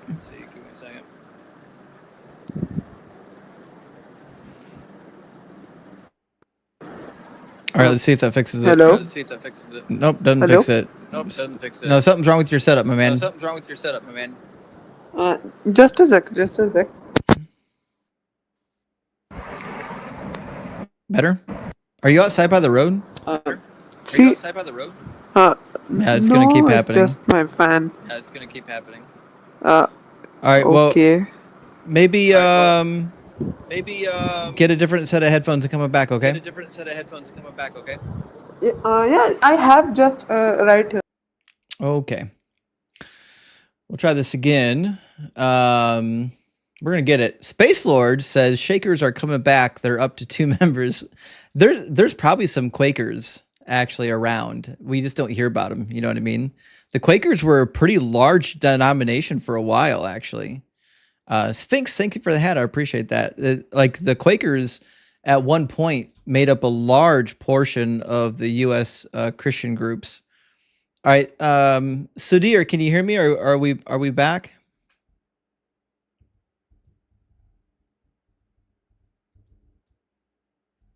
Hello? Not so much. Okay, we'll move on next one. Try to get Madi. How you doing, Madi? Yeah, hello? Yeah, how you doing? Are you at least 18? Yeah, how you doing? Are you at least 18? Cause you Sorry? sound 12. How old are you? sound 12. How old are you? 12, why? That's what I thought. All right, you got to be 18, okay? All right, you gotta be 18, okay? Alright. Yeah, no way. That's as soon as you said hello, I'm like, that is a fetus. Alex, thank you for the super chat. It says one great argument against Islam is how can the prophet Abraham build the Kaaba in Mecca if Mecca didn't exist at the time? Yeah, so basically it's anachronistic is what you're saying. That's actually a really good point. I don't know much of the lore. Alive Nihilist, it's still echoing. I don't know what's going on with your equipment. Yo, it's still going on? All right, download TikTok. I don't know what's wrong with your equipment. We didn't have any audio problems really this morning on the unapologetic live stream with the echoing and whatnot, but we got a lot of echo right now with these guests coming in. All right, guys, we're waiting for Sudhir to get his audio. Our TikTok queue is actually open right now. We don't have anyone in the TikTok queue, which is unusual. So if you're watching on TikTok and you're saying, listen, I think God is not imaginary, I think God is very real, jump into the guest box and we can talk about it. And Zakul says, finally caught alive, hail Doug and hail Satan. Yes, hail Doug and hail Satan. And hail Keanu Reeves. Awesome profile pic, by the way. And Abraham the Chaldean. I love that name every time I hear it. Thank you for the super chat. It says, worst part of religion, convince followers they have access to ultimate good, then command violence and inequality. At least the dissonance is comical. You're not wrong there. And that is the goal, is to normalize like horrific behaviors. But how you doing, EK? Hello. So I just came on here to ask, so what do you believe happened? How do you think everything was created?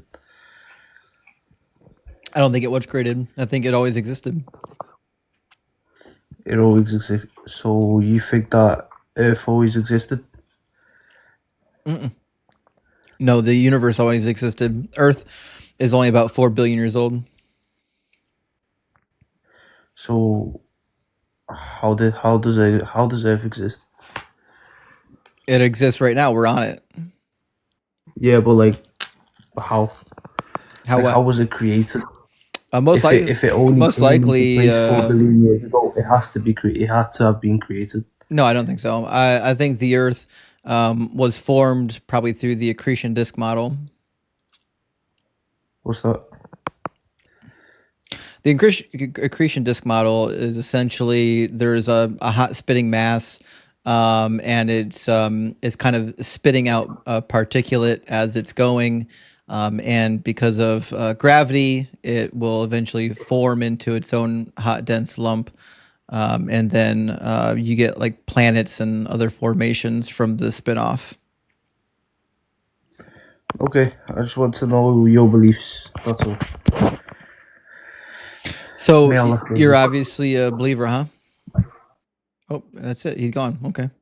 I don't know what he thought he was up to, but okay. Well, I'll keep on moving.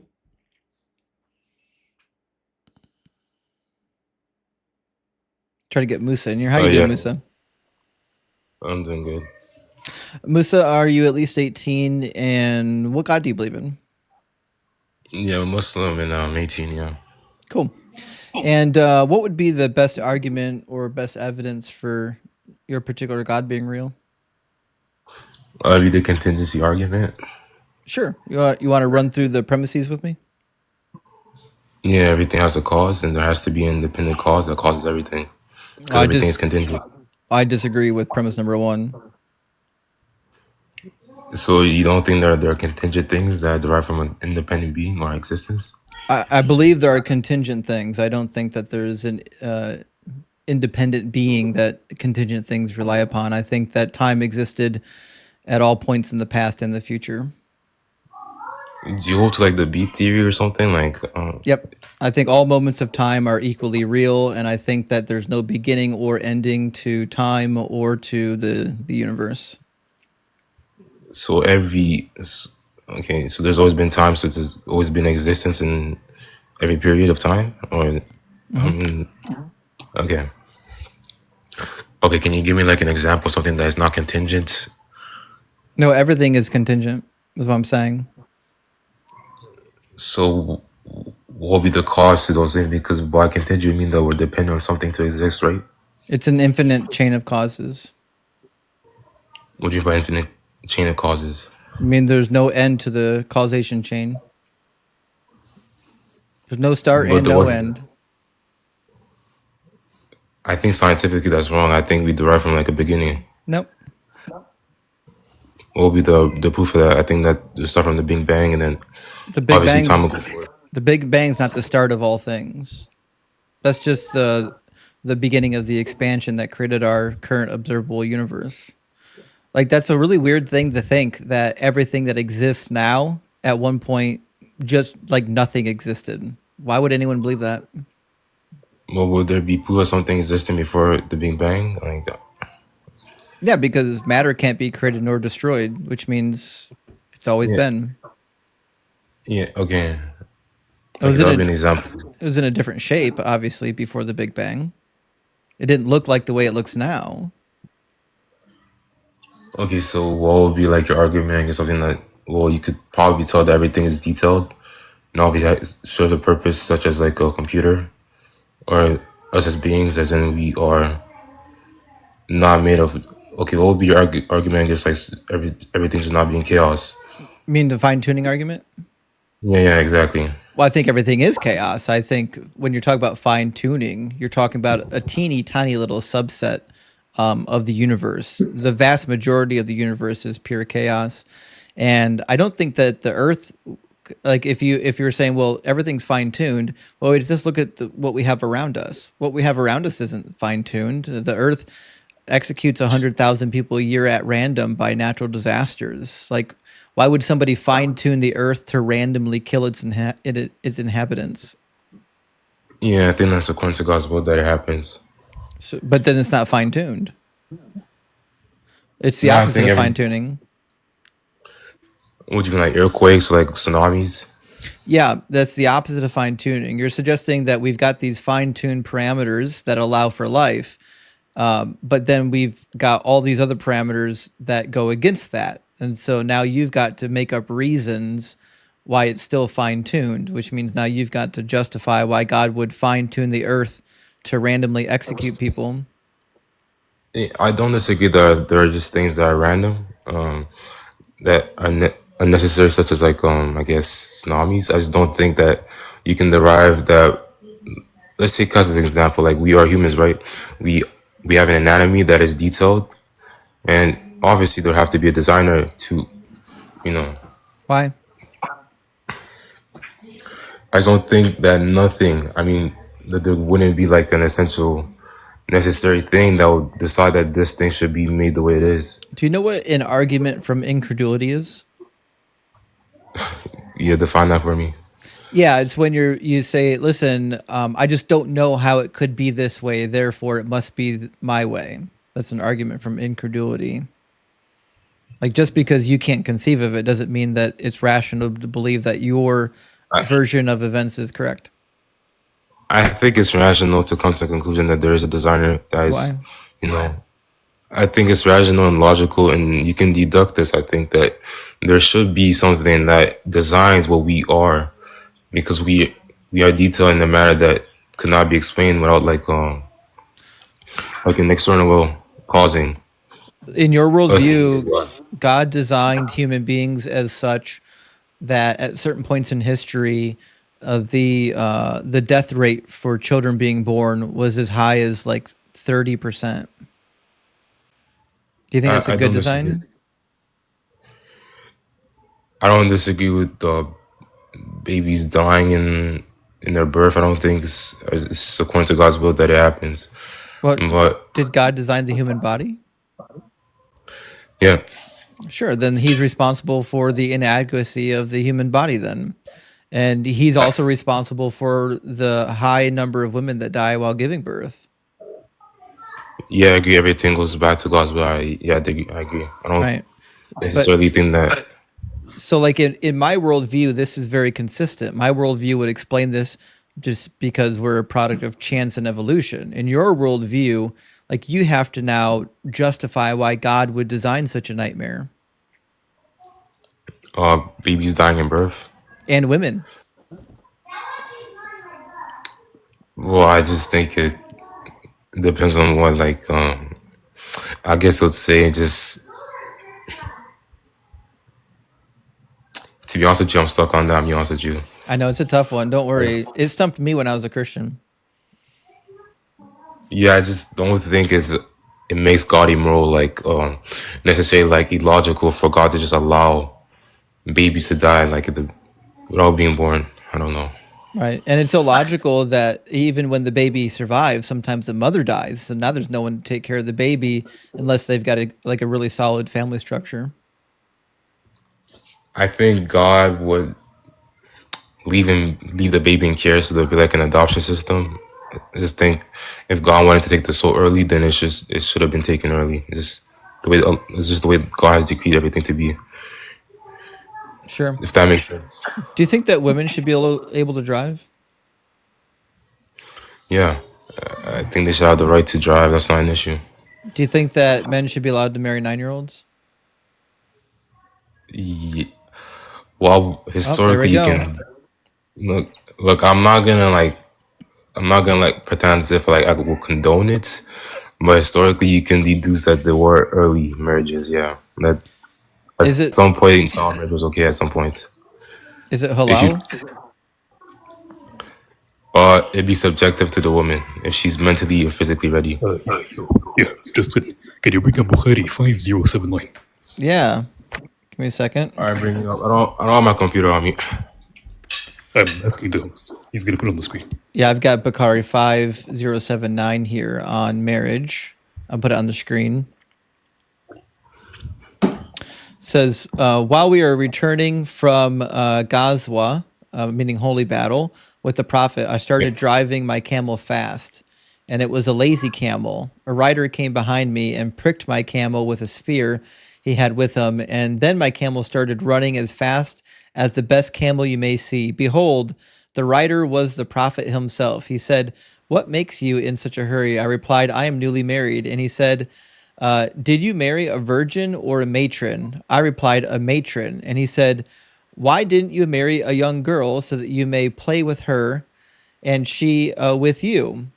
When we were about to enter Medina, the Prophet said, "Wait, so that you may enter Medina at night, so that the lady of unkempt hair may comb her hair, and the one whose husband has been absent may shave her pubic region." Wow, he's a perv. Look, so I don't look historically. Before I made the conclusion that there were children at that time, just depends on what you believe. I don't know. According to the normal culture, yeah, it was okay. I wouldn't know. Like, you don't find it weird that the Prophet of God was down with children? Well, I don't think she was necessarily a child according to our criteria. I just hold that she was meant to be. She was a child. Like she was a child. Yeah, according to our modern standards, yeah, she be objectively a child. No, she was. No, according to the Islamic standard, she was. How would that make sense, please? I can show you.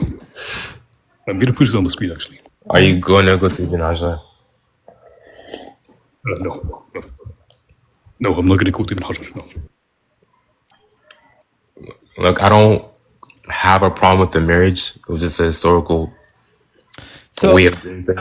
Well, okay, let me ask you a question. Is it preferable to marry children that are age 6, or is it preferable, say, to marry grown women? Which is the most preferable of the two?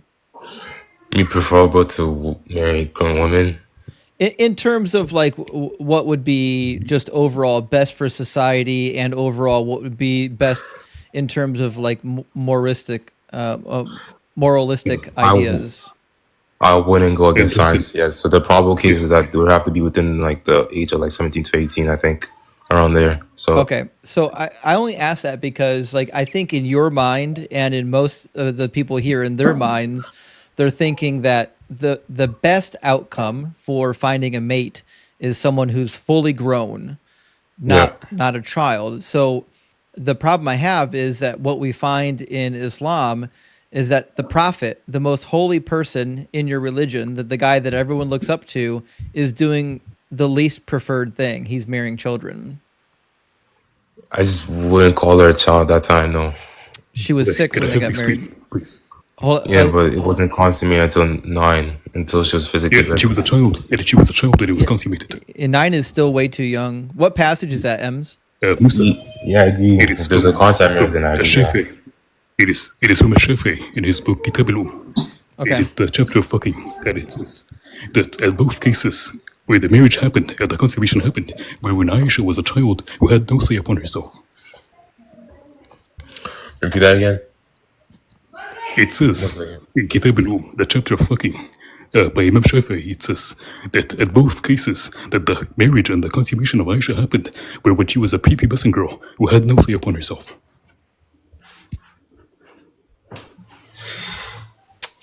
Sounds Which reference great. are we talking about? One second. I'm literally breaking my fast right now. As you know, it's Ramadan, right? So I'm fasting, so I just broke it. Now, what do you have to say about Shafi'i saying that she was a prepubescent girl at consummation? Which scholar are you talking about right now? Like, I'm confused right now. You know One second. Shafi'i? Do you not know Imam Shafi'i? I probably heard of him, yeah, I think. الشافعي مذهب الشافعي you do not even know the مذاهب. Repeat that again? I can't hear you. المذهب الشافعي you do not know the مذاهب. He's probably like a madhab scholar, right? Yeah, he's literally the founder of the school of thought of Shafi'i. Yeah. It's named after him. How do you not know him? I'm agnostic to the madhabs right now, the school of thoughts right now. I'm still learning about them. So I wouldn't have an opinion on all the school of thoughts right now. Since I'm learning about the Hanafi. Yeah, but I'm telling you, your scholars say that she was prepubescent at the time of marriage, and some of them say at the time of consummation she was prepubescent. Right. And the Hadith too. The Hadith says the same thing. Yep. Are you referring to? No, I think some scholars hold that she was prepubescent at 9. Like Ibn Hajar. If you go to his commentary, let me find the book, bro. Well, let me Ibn ask you a Hajar says she question. was prepubescent. Yeah, I have a really interesting question though. Like, let's imagine that she hit puberty at age 8. She had precocious puberty, as they say. You think that's okay to marry a girl just because she hit puberty early? Do you think her mind No, is depending if she's developed? mentally ready. How do you think a 9-year-old is mentally ready? I mean, in our case, we can prove that she was mentally ready because she fought at the age of like 10, I think. She participated in battles like during the age of 10, I believe. She didn't fight. Yeah, she was on the battlefield. Yeah, but she was responsible. I don't think women would fight. She wasn't fighting. Can I respond? Yes, go ahead. Okay, because she was responsible for whatever. I don't think a woman would just be physically ready to fight. That's not an issue. Repeat that again. She was not responsible, no. And can you show me where it says she was responsible for anything in a battle? Sure, I got you. 1 second. Yeah, I'm curious if Musa would let one of those kids in the background to hear talking, let one of them get married at age 9. They're not 9 though, and I don't think it'd be preferable for them to marry at 9. Okay, so it would not be preferable. Okay, just checking. Yeah, Maryland's, yeah. Yeah, so the claim is that Aisha was on the battlefield at one of the battles at the age of 15, actually. Yeah. And that is when some scholars say that she was probably at the age of puberty at the time. 1 second, I'm actually drinking something right now. Can you repeat that again? I have like low volume. I said that the claim is that she was on the battlefield at the age of 15. But again, that has nothing to do with her getting married at the age of 9. No, we have attestations. It's just I don't. Go ahead and bring them. Well, let me get my computer real quick. They do not exist, by the way. Sure. Give me a second. Let me get my phone actually. It's crazy to me that people believe in a religion where you can marry children. It's weird to me that this religion exists in 2025. By the way, there's one of their scholars. His name is Ibn Hazm. He says what? He says that there is no problem with consummation happening at even 1 day old if the girl can bear it. That's insanity. And Dade, I agree. Thank you for the super chat. Dade says it's rational and logical to conclude that Musa's epistemology is flawed and his incredulity is more obvious than his ignorance. Well, I think it's going to get even worse. Now we're talking about child marriage. Evan says he didn't have a computer because the FBI confiscated it. I would too. The minute you start justifying child marriage, you need to get your computer taken away from you. And Dade says Musa is morally depraved. I think I. And you go to Sayyid Bukhari, and then you go to 2811. All right. Hold on. Let me grab it. He said Bukhari? Yeah, 280. No, it's 2880.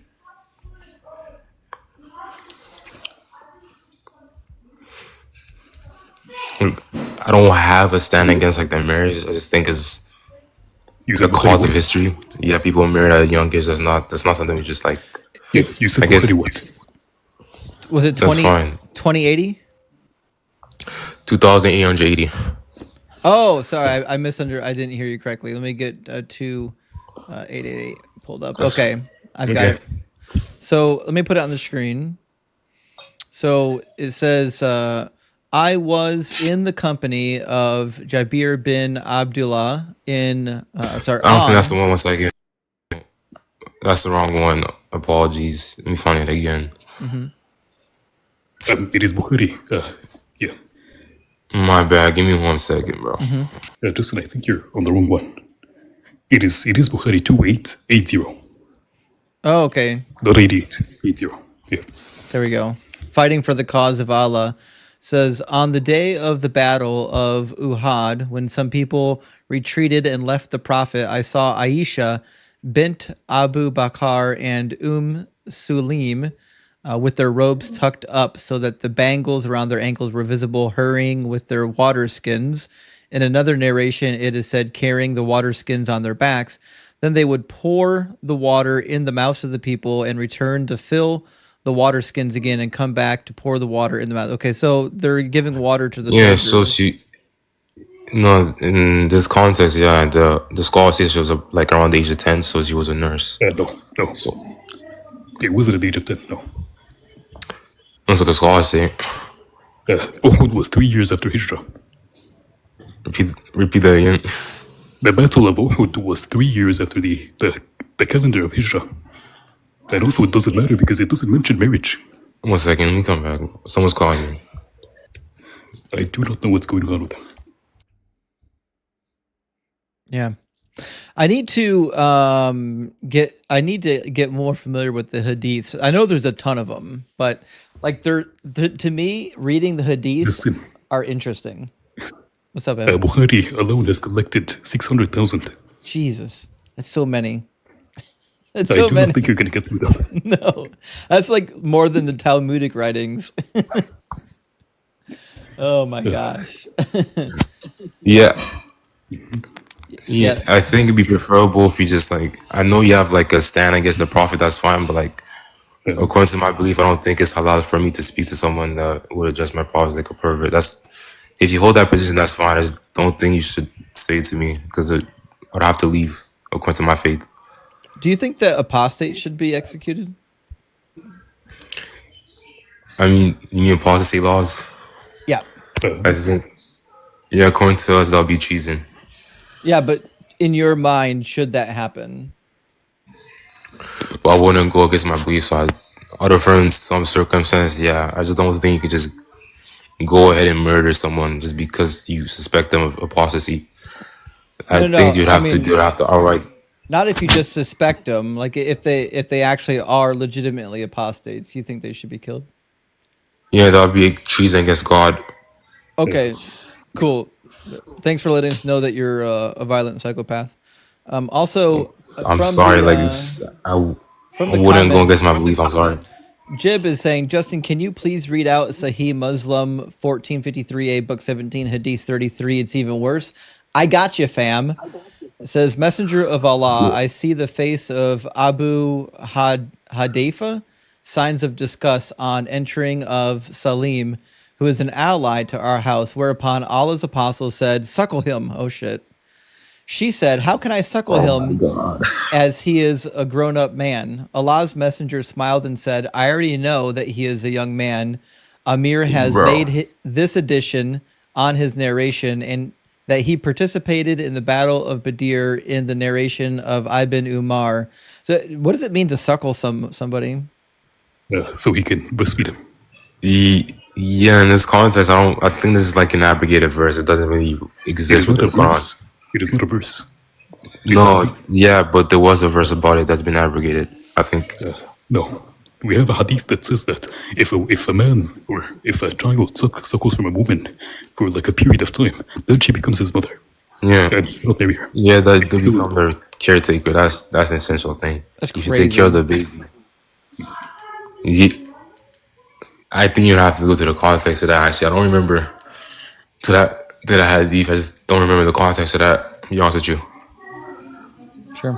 Well, listen, Musa, I had a good time talking to you. We're going to move on to the next guest, okay? But I mean, you took our jabs pretty well. So, I mean, kudos to you. Yeah, thank you, I guess. All right, cheers, man. I don't really have anything against I guess you call child marriage, in the sense that she was 9.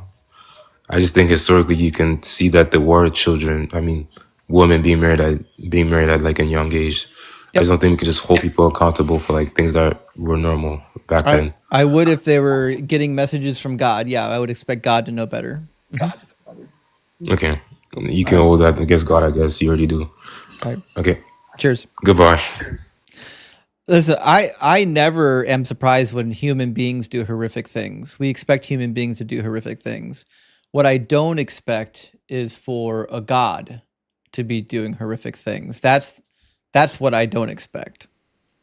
You know? Yep. All right, I'm going to try to get Sudhir Gupta back up with us. Let's see if they got a better audio connection. Sudhir, is it going to work this time? Cross your fingers. Also, Jib, thank you for the $1 super thanks. I appreciate that. And Zakul says, why is it so bad to say things are bad? I know.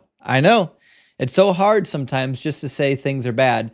Like, we shouldn't have to like pull somebody's strings to get them to say that it's bad to marry children. It should just be obvious. All right, so Sudhir's not there. Something's wrong with their connection. We're going to move on to the next one. Oh shit, he's up here twice. That's what's okay. Sudhir, you're up here again. This time on your phone. How you doing? Hello? I don't hear an echo. Oh, there is an echo. Oh no, this is my phone. I joined here to test if the echo works. I'll try from my computer again with my headphones. Okay. This guy's really determined to get on. He must have something to say. He's tried to get in here 6 times. All right, Sudhir. Hello. I think it's working now. Yes. Welcome. Actually, I think M, you should be able to hear him too, right?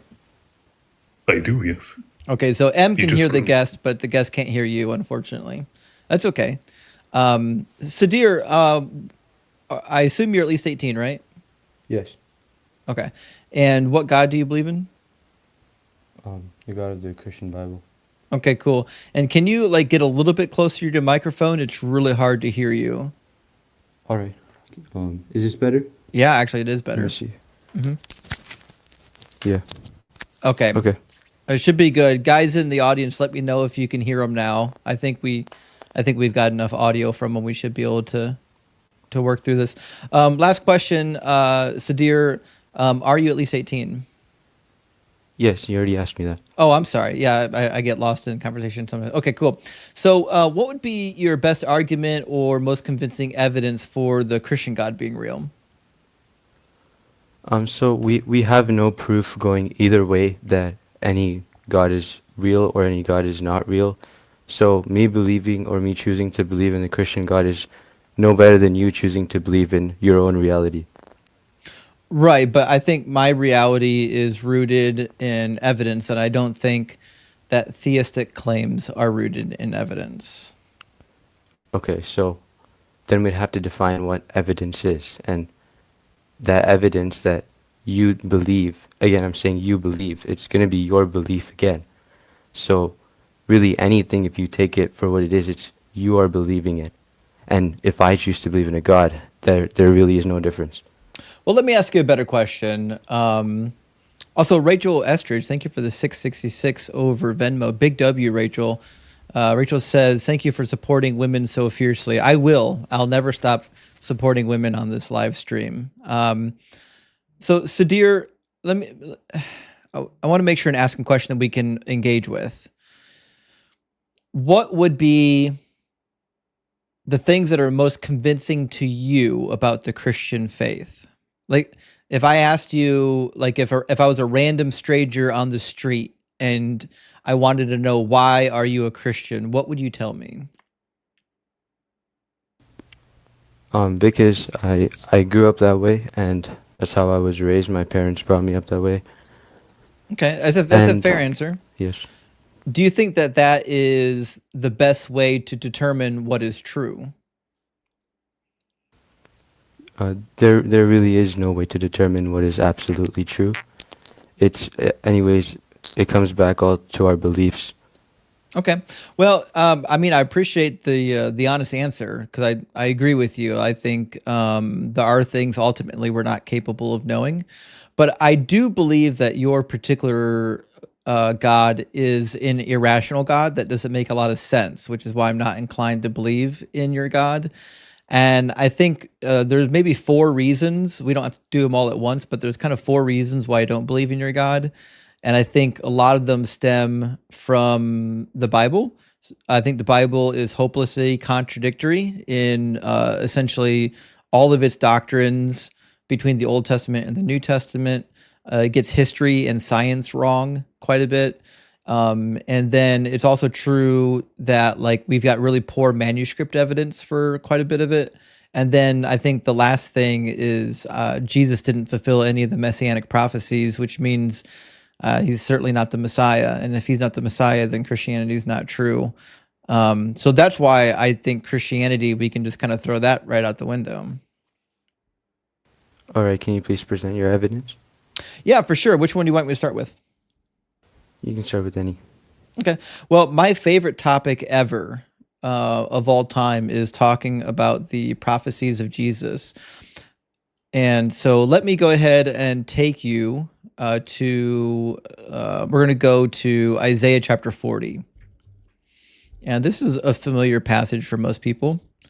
I'm going to put it on the screen. You won't be able to see it yet, but give me a second. I'll share it with you. 1 second. Actually, if you can see my screen, you can see it on the screen. Can you see my screen? Yeah, I can see. Okay, so you might be able to read it. Okay, cool. I'm going to read it out loud anyways. So the prophecy starts out with, comfort, O comfort my people, says your God. Speak tenderly to Jerusalem and cry to her that she has served her term, that her penalty has been paid, that she has received from the Lord's hand double for her sins. A voice cries out in the wilderness, prepare the way of the Lord, make straight in the desert a highway for our God. Every valley shall be lifted up and every mountain shall be made low.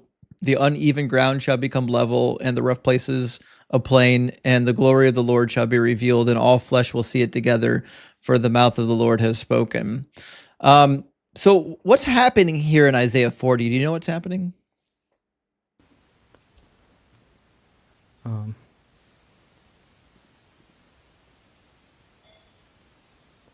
Well, I pretty much I don't remember. It's been a while, but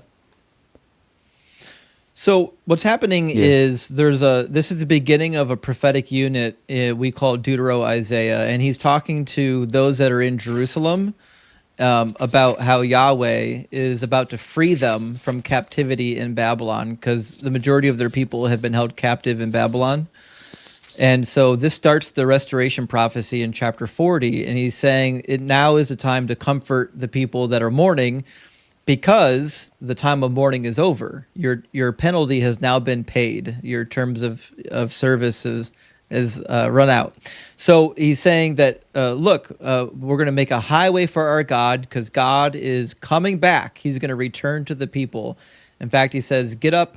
He's talking to another human being right here, to the herald. He says, get up to a high mountain, O Zion, herald of good news. Lift up your voice with strength. Jerusalem, O Jerusalem, herald of good news, lift it up, do not fear. Say to the cities of Judah, here is your God. See, the Lord comes with might, and his arm rules for him. His reward is with him, his recompense before him. So this is God doing what was promised throughout all the rest of the second Isaiah, namely releasing the people from captivity in Babylon and returning them to the land, and then coming back to the temple. That's why it says that he's actually going to round them up. That's not the right word I'm looking for. Give me a second. He's going to put them in his bosom, it says. What verse says that? Give me a second to figure out where that one was. There we go, verse 11. Yeah, he will feed his flock like a shepherd. He will gather the lambs in his arms. He will carry them in his bosom and gently lead the mother sheep. Okay, so I say all that to say this. Isaiah 40, given the context of Isaiah, is actually pretty clear. It's just about what's going to happen after the Babylonian captivity in the end of the 6th century BCE.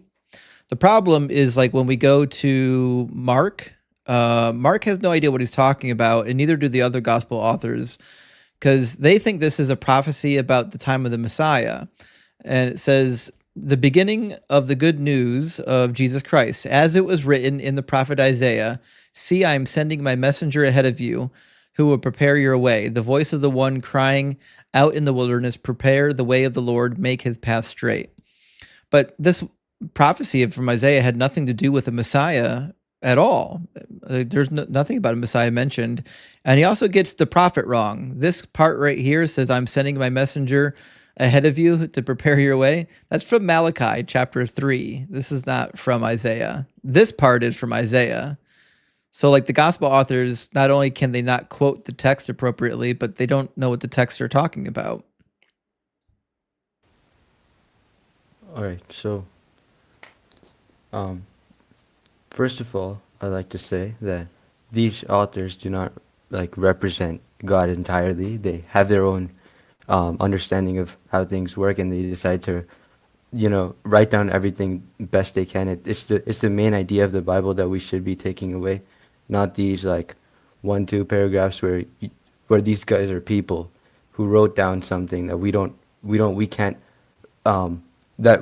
that's human error that we can't say we wouldn't make in that same case either. Sure. So that's actually a really good point. Okay.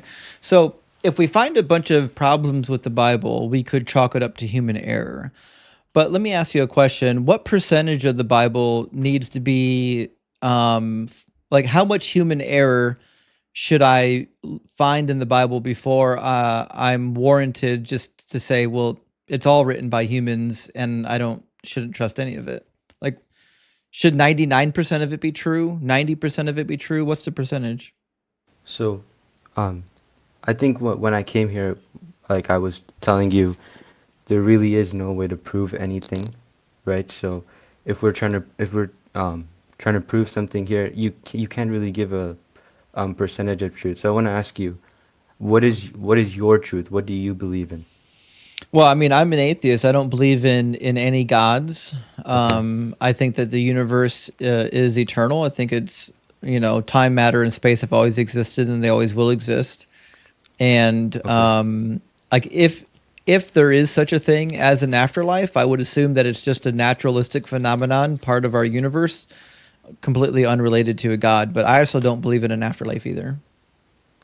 Okay, so you right there. What I heard was many beliefs. You said time, whatever, space, or have been there forever. If have you seen the fourth dimension, for example? Have you seen anything beyond what you have seen throughout your lifetime? Like what I'm saying is, we as humans in this world, we can't see anything past like what we know. We don't know what exists. Who knows what's out there? It might just be a bunch of aliens controlling us. This might be like a kid controlling us like we're a toy. So we don't really know what's out there. So everything you know anyways, it's gonna just be beliefs. I mean, I agree. I think there are things that we don't know, and I reserve judgment on those things, right? So, like, on Can I add the one thing? One sec. Mhm. We could go through like these Bible passages, but I'm not an expert on the Bible, and I've not researched it in depth. So I'm sure if there would be somebody else who might be able to answer you in some way, and you might be able to answer them back, and it could probably go back and forth. But I'm not going to be able to do that. Okay. Well, listen, Sadir, I mean, you were delightful to talk to. We're going to try to get someone in here who wants to really debate whether or not their religion is true. But thanks for Yeah, coming up, man. no, I'm serious. Like, could you help me with this idea of like understanding what is like the truth, anyways? Like, how do we come up with that? How do we What like is true? understand that for ourselves?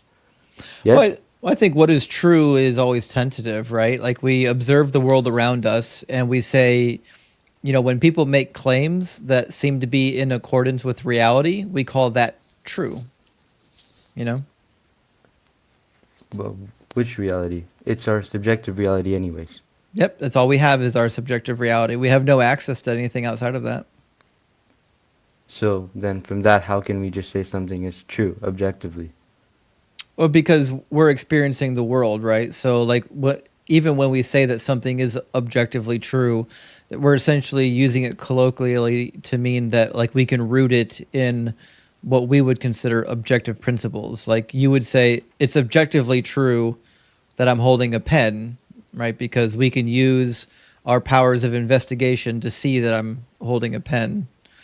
But that doesn't mean beyond a shadow of a doubt that that's the case. I could be inside somebody's dream. We could all be someone's dream right now and not actually exist Yes. in the real world. Yes, indeed. So Right. from there, if you have your own beliefs on reality, anyways, why can't I have mine? Is my question. Well, you can. I never said that you couldn't. I'm just saying that I don't find them to be very convincing. And you sound like a nice person, but certainly you can understand that we talk to a lot of religious people that are not nice people, and they're willing to use their religion to justify all kinds of horrors, like slavery, like treating women Okay. like they're lower than men. Like you Yeah. wouldn't do those Th- things, would you? This is an interesting concept as well. So again, I said you have to distinguish the people from God, but also, what do we consider as right? What do we consider as wrong? You as an atheist, I want to ask you, where do you get your morals? How can those exist without God? Well, in my framework, all morals are subjective, right? Yes, indeed. So all morals are a product of social engagement, and I know there are some atheists that do believe in objective morals. They have methods for arriving at this. I don't believe in objective morals. I think before someone claims that morals are objective, it's up to them to demonstrate that they exist. Now, I would love for morals to be objective. It would make life way easier, but I see no evidence that morals are objective. Yes, so then how do you know that they're committing terrible things, whatever they're doing? Because it's subjective. Like, so when I say that Okay. something is good or bad, that Yeah. like everyone here knows that I'm talking subjectively, not objectively. Okay, so then even if the Bible advocates for something you subjectively think is wrong, which is, I mean, when I watch your stream, which is mainly what you try to do, Right. Yeah. how do we, yeah. So So, yeah. Let me put some flesh on those bones. So what happens with these moral arguments? Like Friday night, I did the God is not good debate, which comes up with a lot of moral arguments. And so when people will get in front of me and say, "Well, slavery was okay, grape was okay," different things like that, and then I say, "You're sick." I'm not saying that you're sick because I have an objective moral code that tells me that you're sick. I'm saying you're sick because I have a subjective moral code that believes that. It just happens to be that most people agree with me, which means I get to publicly shame people for holding positions that I think are dangerous. Okay, so this is more like popular belief then. If we go back in history, I could also argue popular belief was mainly God, and even today we have 30% religious in Christianity. We have more than that in Islam. We have way more of the world is religious than not. First of all, and at least Christianity and Islam, they're rooted in the same ideas. I mean, not rooted in the same ideas, rooted in the same, history. Right. And because morals are subjective, that means I have my own opinions. I'm allowed to have the opinion that I think the Bible was wrong when it endorsed slavery. And if somebody disagrees with me, I'm also allowed to publicly shame them. But that doesn't mean I'm appealing to an objective moral code. There's no objective moral code. Yes, yes. So, I mean, I came here seeing you said God is imaginary, but it's within our heads, and it's your realities within your heads as well. So, how can you say it's imaginary when it's subjectively it is indeed real to me, and it exists to me? Yeah, because it's in your head. So when something is imaginary, that means it's in your imagination, it's in your head. Now, if you can demonstrate God to exist outside of your imagination, then my claim would be wrong. Yeah, but then everything is imaginary then, because it's within your head. No, because we can demonstrate that this is also outside of my head. My pen is outside of my head. Okay. You have five senses at least to perceive the outside world.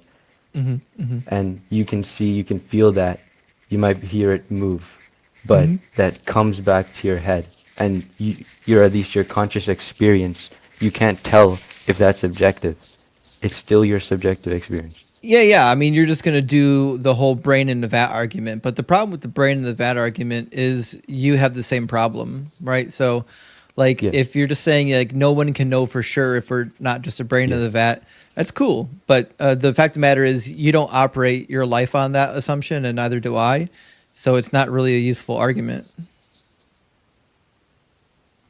In order to get through life, we have to operate as though that is not the case. Whose life? I don't understand which life you're talking about. Might be for your subjective life. No, the life that you and I are living. You would not be going through life the same way if you earnestly believed that you were just a brain in a vat, right? So we live our lives with the axiom that we're not brains in vats. No, that's not what I believe. I believe I don't know what reality is. So if I believe in God, and if I choose to make that my reality, that's no different from you making anything else your reality. And I'd like to add that even if it's in my brain and if it's imaginary, it's still real because it's real to me. Well, it's real to you, but it's not real to me. Okay, so then I feel like this conversation is more just about opinions and popular matter. It would be subjectively real, which means it would be imaginary, which is my claim. Okay, and I guess your reality is also subjectively real then. Yeah, everybody's reality is subjective. We're the only ones that can experience it, but it does happen to be that we can corroborate things, right? So I can drive by a 7-Eleven and say, "Hey, the lights are on at the 7-Eleven," and then somebody else can drive by the 7-Eleven and say, "Hey, the lights are on at the 7-Eleven." But when 40,000 people drive by and say that the lights are on at the 7-Eleven, at that point we have a pretty good case to say, "Hey, shit, I think the lights are on at the 7-Eleven." Yeah. So I heard this argument before, but those 40 you couldn't have. I made it me- up on the spot. No. I've heard something similar. Yeah. Okay. So you have those 40,000 people, but them telling you is your perceived, you perceived that. That means you Fair subjectively understood that. Fair enough. You don't know what they could be. You're not wrong. It could be that I imagined all 40,000 of those people. Yes. Okay. So my experience is subjective, but I'm okay with that. But my subjective experience doesn't include a God.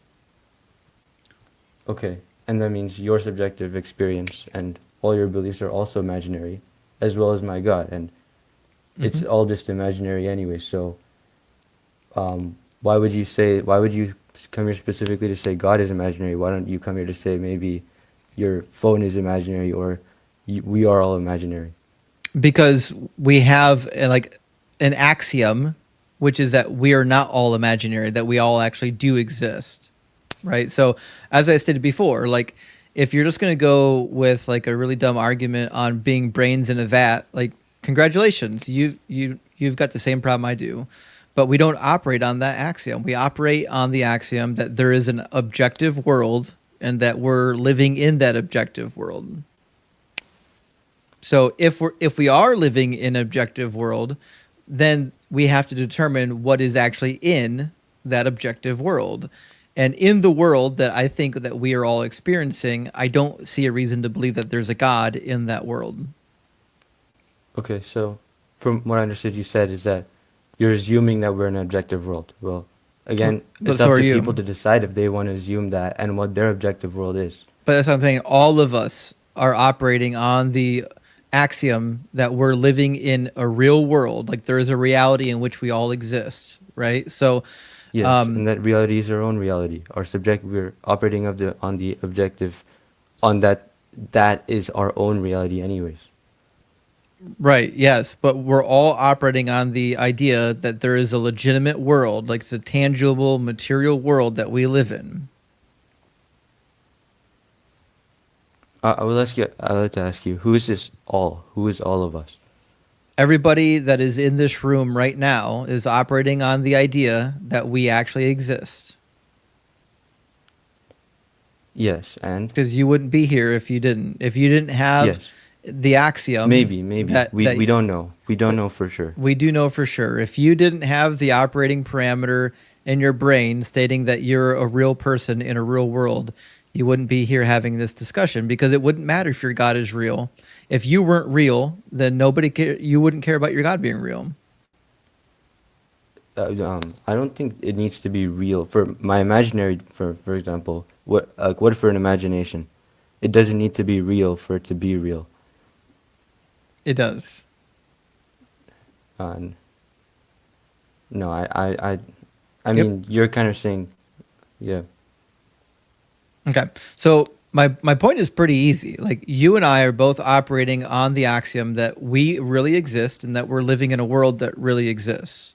So like running back to the problem of hard solipsism doesn't further the conversation. All it does is like act as a filibuster.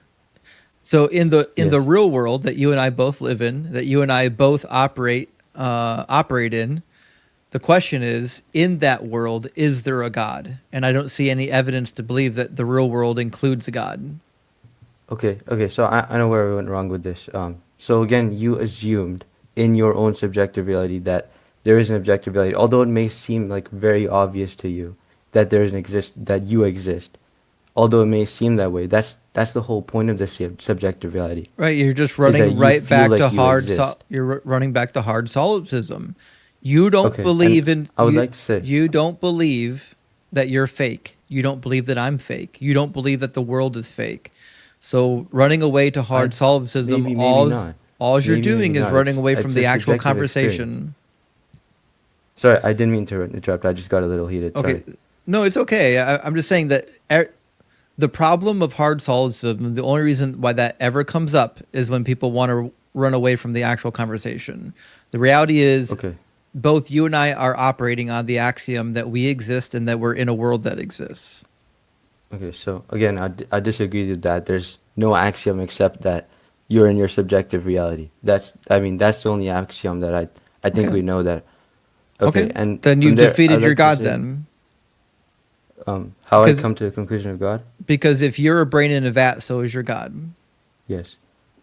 Okay, so I'd say we need to go to hard solipsism because when we go there, you understand if we're all anyways not experiencing the objective reality, we can make our own objective reality what we want. And if I choose to make that God, Nope.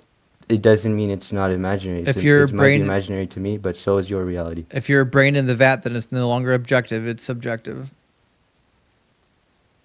it's my subjective reality, and so is yours. Yeah, but do you think we're brains in a vat? I don't know what the reality is. Who knows?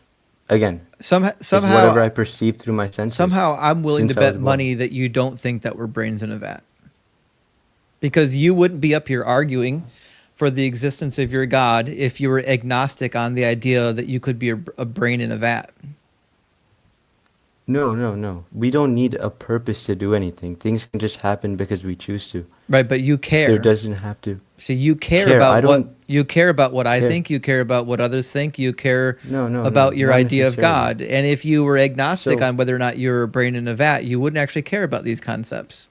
So you're not really agnostic on this point. You're just using it as like a rhetorical device to get out of like talking about the objective world that you and I both accept as an axiomatic claim. Wait, I'd like to ask you, what would a world for me look like then? What would I be doing? Like walking around? Walking around the street just like punching random people? Is that what you expect? I mean, in this reality, I can still choose to do anything. It doesn't have to be. If you're a brain in a emotional. vat, you mean? You can't decide that it's emotional. Yes, sir. Go ahead. Yeah, Wait, if can you- you're- I mean, if I feel you're- like you're also interrupting me a bit. No, I am. mean- I apologize. Okay. So if you're actually a brain in a vat, I don't think it's consistent to think that you would be up here trying to defend the notion of a God. Because if you're a brain in a vat, you would know that any notion of a God is irrelevant because it's still in your head because you're a brain in a vat, which means it doesn't matter if I believe in your God, and it doesn't matter if you believe in your God because you're just a brain in a vat. Matters to who? You. That's the right question. Matters to who? Mattering is subjective. That's what I'm saying. If you legitimately thought that you were a brain in a vat, you would not care if your God I didn't say I'm a existed brain in a or vat. if I said I don't believed know in what your the God. objective. I mean, I never said I'm not coming to any conclusion. I'm saying I don't know what the reality is. I'm in my subjective reality. Anything I believe is anyways going to be subjective. So I choose to believe in God. And I choose to believe it. Maybe it empowers me. Maybe it makes me feel better about however things work. I don't know, but I just choose to believe it. And it applies to you as well. You're in your own subjective reality. You don't know objective reality. You choose to believe your own whatever you understand and have No. understood from birth. Whatever It's not a you learned choice. from your classes, science. No Yeah. one no one chooses to believe. You're either convinced by the evidence or you're not. You're obviously convinced. I'm not. Oh, and I wouldn't say that. If we look at how people have like acted throughout history, they've been convinced with their beliefs, but they've come to very wrong conclusions. If you're gonna But it's- rely on being convinced with your beliefs, I don't think that's a good way to. But it's not a determining choice, is what I absolute truth. said. Like believing in something is not a choice. You don't choose to believe in something. Like you didn't choose to believe that the sun is going to come up tomorrow. Like you're just convinced that it's going to happen. I mean, if you want to think it's that way, again, that's your subjective. No, it's just the truth of the Understanding. matter. Can you force No, I mean, yourself to because- believe because that, you're trying to understand what you're going to do. what time is it where If you're at go- right now? It's 6 p.m. Okay, so the sun is up. Right? Yeah, barely. Can you choose to believe that the sun's not up? Okay, so yeah, that's a so basically you gave me like a very obvious thing. The And answer is obviously no, from you my can't. No, exactly, but I'm gonna come to it. So I'm still seeing it from my eyes. I'm still like it's whatever's happening in my head. I can still see it. I'm seeing it from here. It's my subjective experience. I don't know what the absolute reality is. Cool. But from So what I understand, you don't get to from choose what you believe. You either believe it or you don't. Okay, so then we've come to beliefs. Why have we Sure. come to beliefs? Because we're convinced by claims or unconvinced by claims. And I'm not convinced that the God claim has any merit. I didn't Okay, choose so- to not believe in God. I used to believe in God most of my life. Okay, and if you think about it, anybody can be convinced based off any evidence. So if you I have agree. this like, exactly. Mhm. So really, it's just your opinion. It's not. I if never it's s- going to just be, I never said it wasn't my opinion. and people can really force themselves to believe in stuff too as well, and like just like No, make themselves be no, you can't. convinced. Yes, if You you can't do, force if you do yourself to be stuff, convinced of something. I think you can. If you Can do you things force many yourself times to and you do it believe? repeatedly, Can you force yourself to believe that that men are attractive? wait, this is going into some other territory. No, it's definitely not. Let's stay away from that. Can you force yourself to believe that men are attractive? Can I force myself? Because if it were possible, shit, I'd do it right now. That'd make dating way easier. I'm surrounded by dudes all day long. Oh yeah, so I'd like to add that if you want to look at it biologically, um, let's not. I'm not talking. Okay, if you want to look at it biologically, we don't necessarily have any likes since we were born, except to survive, whatever, reproduce. Eat, to stay alive, and all of that. We need to do that in order to survive biologically. Call me crazy. I didn't hear an answer to my question. Can you force yourself to believe that men are attractive? Yes, so that's what I'm saying. Oh, Every you. other So like, you think you can? every other like, Oh, go every ahead and if you do it. like doing something else, if you like climbing trees, if you like Just whatever, if you tell me I'm like pretty. finding men attractive, those things are learned. Go ahead and choose to believe that I'm attractive right now. Tell me I'm pretty. Okay, come on, man. What is this? I'm being serious. You said you can choose to do it. Now I want you to choose This to is do it. you're not like stumping me or anything. This is just this is getting weird now. It's not weird at all.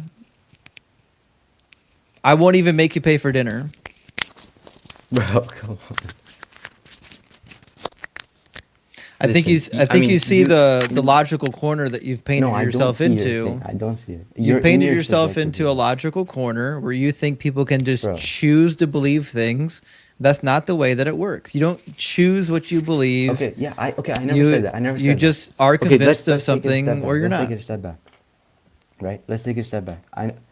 You can either choose to believe what you see, or it's learned throughout your lifetime. So if for example, you want to talk about this stuff, right?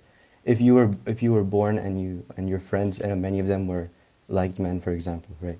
And then you got around them a lot, then you would probably learn that yourself. If your friends have Oh like, no, I don't think you so. know, it's I learned think- to some degree. I think It's it- learned to or no, some I degree, think and attraction is and it's biological. to some degree. Yeah, it's biological and it's learned to some degree. I don't think it's learned. I think it's So biological. basically, what I'm saying is that your subjective stuff, your subjective emotions, you wanting to do Well, something. we'll you, just do a survey right feeling some- now. Everyone in the comments who's attracted to the same sex, put a 1 in the comments if you chose to be attracted to the same sex, or if you just were. Okay, man, that's not what I'm saying. Can I please you cut me off? Can I please complete it? Yes. A lot of ones. I don't know if I stated my question very clearly, but yeah, no one's choosing to be attracted to somebody. They just are. Yeah. Okay. Yeah, I'm not saying that. Okay. So okay, it might be biological. I'm and sure. Well, other listen. things in our other things. Okay, I'm talking about other things now. Other things in our life. I'm sure. Listen, at this point I'm not really sure what our conversation is about anymore. Like I think we've lost like the forest Alright, through the can I- trees. Can I just summarize it quickly? Yeah. What I'm trying to say. All right. So, at least what we learn, our subjective experience is developed over time, and it's also just there biologically. Like, yeah, fine. Biologically, maybe you just like men or something, or you're learning math over time. You're learning science over time. These things are learned over time, but they're learned but you're learning them through your brain, or you're learning them through your subjective experience. What that means is that it's your belief. If it's your subjective experience, it's not going to be objective. Everything you learn, it's not going to be subjective. I mean, it's not going to be objective. I never So said it was. If you want to say, yeah, okay, Beliefs I'm really are not feeling inherently so- subjective. Yes, what did you say? All I said is you can't choose what you believe. You either believe something or you're not. Yeah, okay, okay. I It never doesn't said that either. matter. Doesn't matter what the I never belief said that is. either. The beliefs might be, sure, they might be biological, they might be learned. You might Alright. choose it. It might be any of that. But well- it happens over time, and it happens in your subjective reality. It's Right. It's not gonna be in the objective reality. I'm sure. Okay. Well, listen, Sadir, I got to move on to the next guest, but I appreciate you coming up. Okay. All right. All right. Have a good one. Yeah, you too. Oh, he's nice enough. He sounded young. It's hard to tell. Let me grab a couple super chats. Marcus says, last caller should hear police be upon you soon. Yeah. I do, I'm surprised by the amount of guests I get on here that don't say peace be upon him, because I kind of thought that was mandatory. Salty Toad, thank you so much for the $10 super chat. It says, there are so many examples of how adult men doing anything to children harms them. I can't listen to anyone who says it's good or okay. I'm with you. There, even if you just want to stick to the science aspect and ignore the moral aspect, like we know that engaging in that type of behavior is damaging to the children. We know that is the case.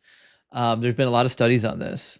And Cora Robinson, thank you so much for the $20 over Cash App. Big W, Cora Robinson. I really appreciate that. Good to see you tonight.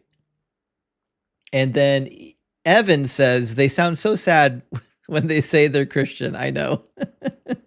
It's hard to come into this live stream being a Christian. I get that. And Dr. Joe, thank you so much for the $3 over Venmo. Says you can have will and force. I'm sorry.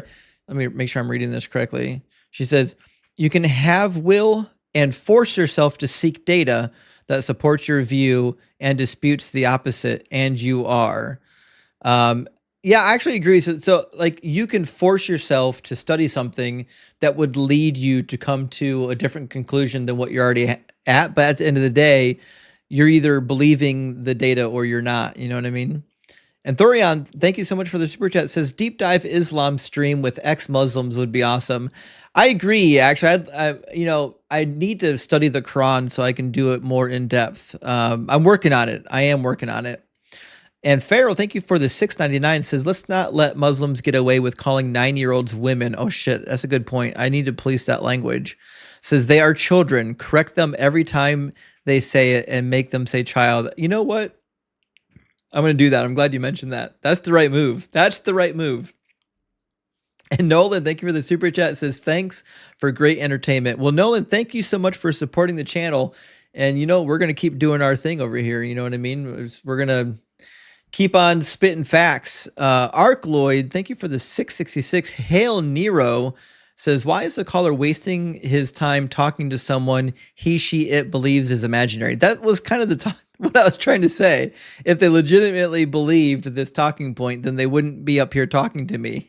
If you really are agnostic on whether or not you're a brain in the vat, you wouldn't care about this conversation. And Tyler Cherry, thank you so much for the $5 super thanks. I really appreciate that. All right, now let me get our next one in the box.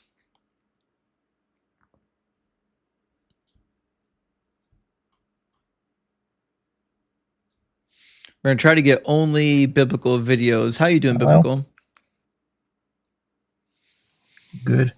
Good. Biblical, are you at least 18, and are you a believer? Yeah.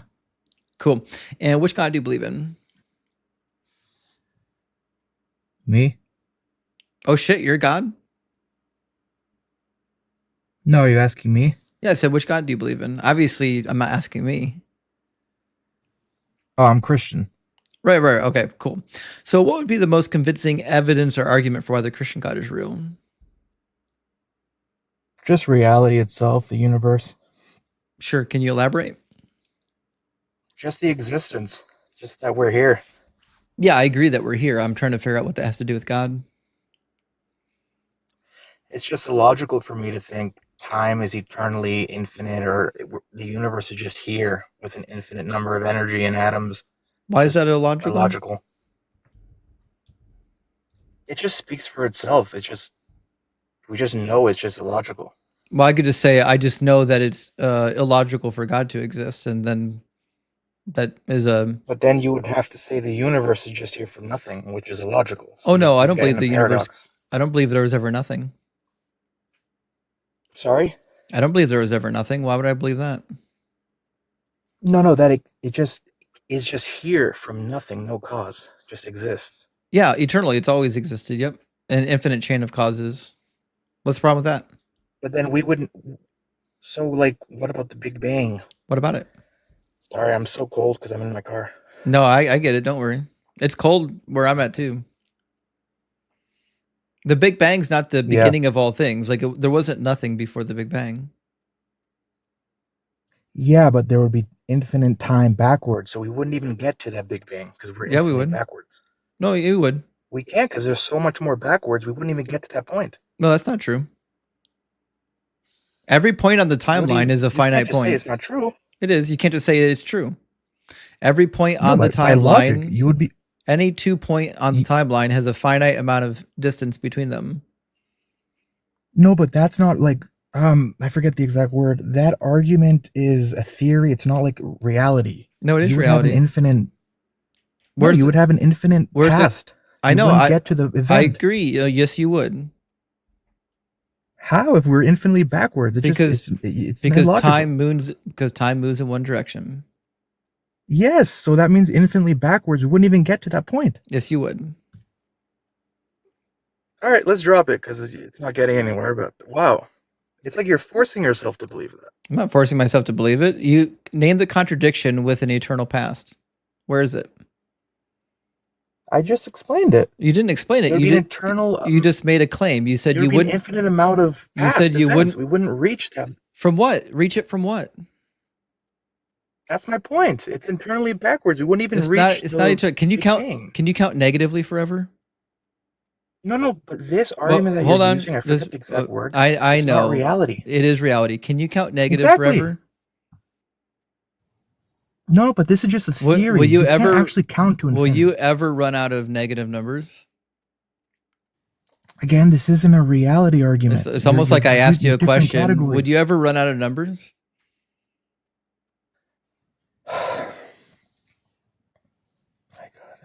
You're not using the right category. Yeah, I'd not answer my questions too if I was a coward. Why are you getting offended? Because you know I'm right? I'm not offended. I want you to answer my question. It's called having an honest dialogue.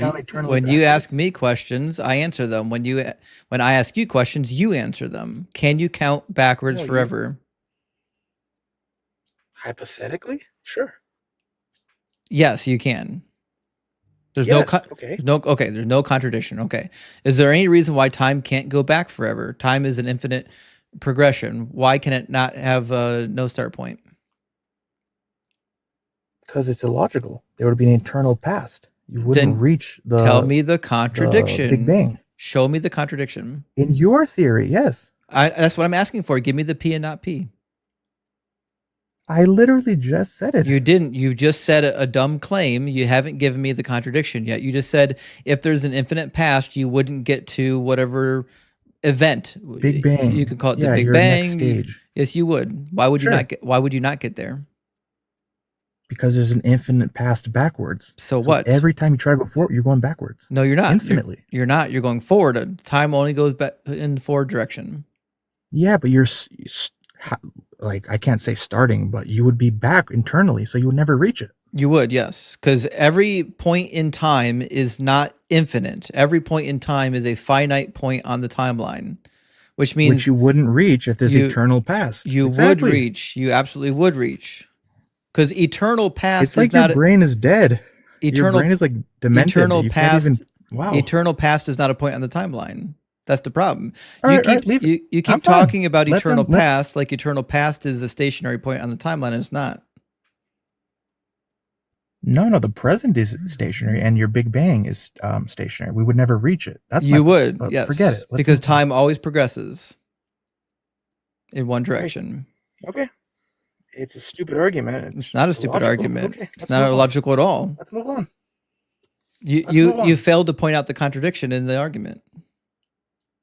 Sure. Cool. So let's talk about your next argument. Why is your God real? Well, I already proved it, but why Christianity? Well, you certainly didn't prove it. You've made why Christianity particularly? You've made one claim about time. It has nothing to do with God. Sorry, I can't talk loud, but I have to like whisper a little. But so right. So what be why Christianity in particular? I'd love it. Let's talk about why Christianity is true. Okay, Because we can say there's a God. I already proved it, but then it could be Islam. You certainly it didn't could be prove any it. other God. So why Christianity would be true is I can name like a bunch of scholars who agree that the disciples truly believed to see Jesus alive. And I can name, I'm sure, a bunch of scholars that disagree with that. What would be the evidence that the testimony Wait, let in me the explain. what would be the evidence? Wait, let me say it, please.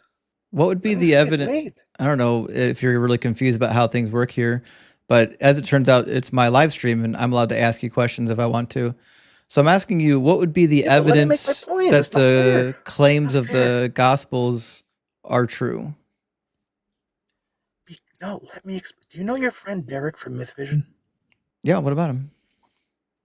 He had a woman on his thing who also agrees that disciples believe to see Jesus alive. I'm sure Her some only of argument is I'm sure some of them did. Erica Friedekman, something like that, her name. So what? That your own scholars. She's their not only my excuse own is a mass scholars. hallucination. I don't have scholars. Yes, your top scholars. Yes, There's no such thing as top atheist scholars. We don't have a collective of scholars.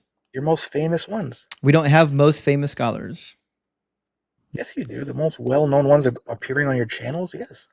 There are some that are Why did he have popular her? in our circles. Yeah, but there's no such Yeah, thing exactly. So as like atheist scholars that like one scholar is somehow, better than another scholar. Like you have to take Well, he had her on his live. Well, I'm sure he did. But listen to what I'm And saying. she agrees with us. She agrees. I'm sure she does, and some of them don't. So Thank you. it doesn't matter to me. So my point is, your own scholars are against you. So I won the debate. They're not. You didn't. They're not my scholars. They don't belong to me. They don't work for me. They're not my scholars. No, So they're in your worldview. I'm Your not fellow asking you. atheists. I'm not asking you what one scholar believed. I'm asking you what is Okay, Greg Luderman. Greg Luderman. Okay, we'll try this again. I don't care what scholars you can name. I'm asking you what is the evidence that Jesus was the Messiah? Because that's the claim. No, that wasn't my claim. It was the resurrection. Don't change it because you lost. You're lost. No, I didn't lost. Okay, well, give me the evidence that he resurrected. That your own scholars who are experts agree. That's not evidence, and they don't agree. No, they don't. I just gave you scholars, and you They gotta change it. What are you talking about? they literally don't believe he resurrected, or else they'd be Christians.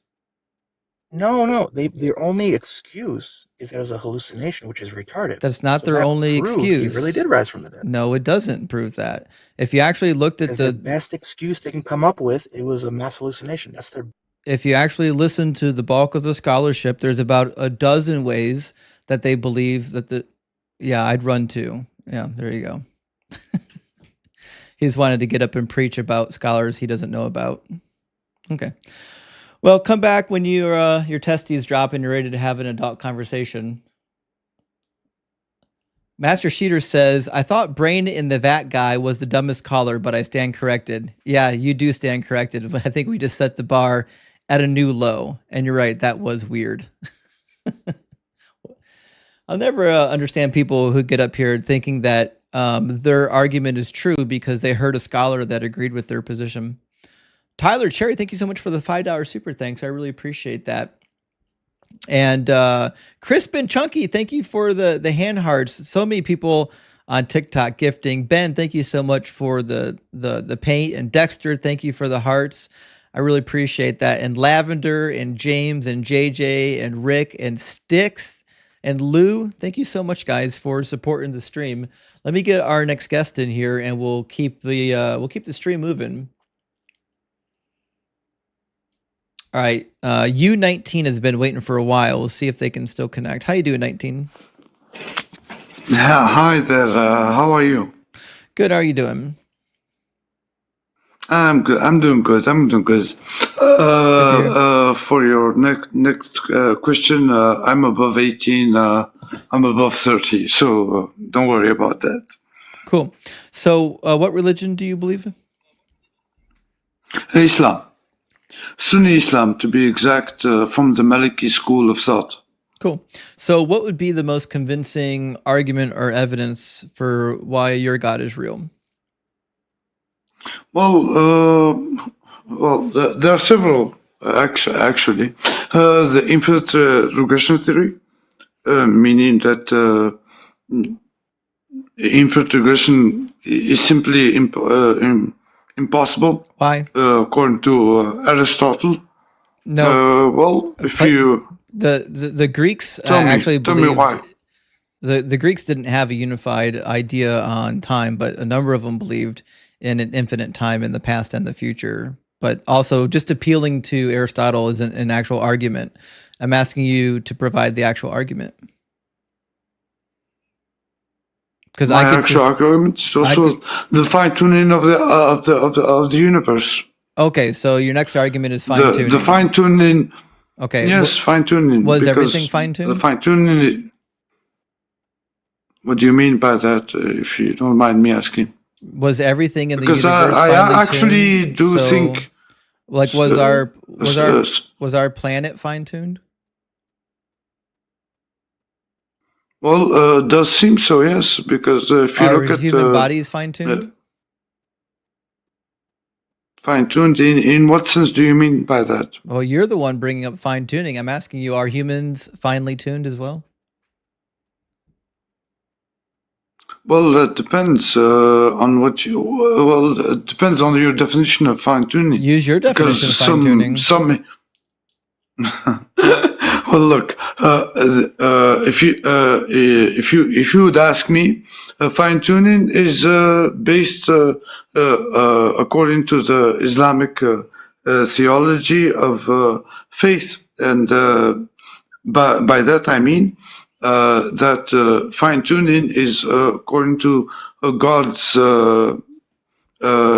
predestination. Yes. Right. So my question was whether or not the humans are finely tuned. Did God finely tune human biology? Well, of course not for every. Let's say. Because now you're going to into even a bigger argument than just fine tuning, but I will try to reply to you the best I can. Fine tuning for human beings is to the decree of God. That's what I believe in. Right. I didn't hear yes or no. Did God finely tune human biology? Not necessarily every question has to be a yes or no answer, but let's say yes. Okay. I mean, you can say I don't know if that's the answer. No, I will say yes. Okay. So God because God when God designed human beings, he had like a goal in mind. He had like some intentionality behind it. It wasn't random, right? Exactly. Yes. Cool. You yes. Okay. Cool. So then why did he design humans so that babies would be born with bone cancer? Well, that's his infinite wisdom. We have 99 names for God in Islam, and one of them is the All-Wise. So to create let's say this world, you would have to have certain humans who are, let's say, fine-tuned to the best of their abilities, and some who are not. Would you prefer to live in a world where babies weren't burned with bone cancer? Would I prefer that? Of course. Would I prefer that as a human being? Why? As a human being? Of course, yes. Why would you prefer that world as opposed to this world? Well, I would prefer that because I'm a human being with feelings, but I do understand that according to my religion, this world is a test. This is a test. Okay. This is not supposed to be easy. This is not supposed to be fair. Okay, so it's supposed to be. The babies dying of bone cancer are collateral damage. Excuse me, bone cancer of collateral damage. Could you elaborate? Yeah, the babies that your God designed to get bone cancer That's just collateral damage, Yes. so that he can test his people. Well, he tests parents. He tests several types of people. If you look at the scriptures, Is he capable you'll of see testing that. people without giving their kids bone cancer? Is he capable of testing people without treating their kids with bone cancer? Of course, he is capable. Okay. So then the bone cancer is not necessary. Why? No. Please let me finish. Well, I want you to listen to what just left your mouth. Don't move beyond it yet. You just said that the bone cancer is not necessary, but the bone cancer exists, which means God By causes. the way, just Exactly. God you causes. might want to read 59. You might want to read 59 for. Oh, really? He says it verbatim that he made us in a perfect form. Oh shit. Let me pull it up. Sorry, I didn't understand him. Is you said Quran 59:4? 95:4. Oh, 95:4. Sorry, I didn't hear that right. 95:4. Yeah, it says, indeed, we created human beings in the best form, which means that there's not a better form. So the better form in which kids don't get bone cancer apparently escaped God. Mm-hmm. He just didn't think about it. He had a lazy morning that day. No, look. The thing is, if this world was supposed to be a paradise that God created for us, then there would be no test. There would be no acknowledgement of God. What do you need tested for? You do not need to die of bone cancer to acknowledge God. Right. Yeah. Sorry, because I actually expected to be having a conversation with me and you, like you had with the other guests. But I don't mind him being there. But I actually expected to have a one-on-one conversation with you, because you seem to be very friendly and very intelligent. So if you want to Well, where'd he go? I think he dropped his phone.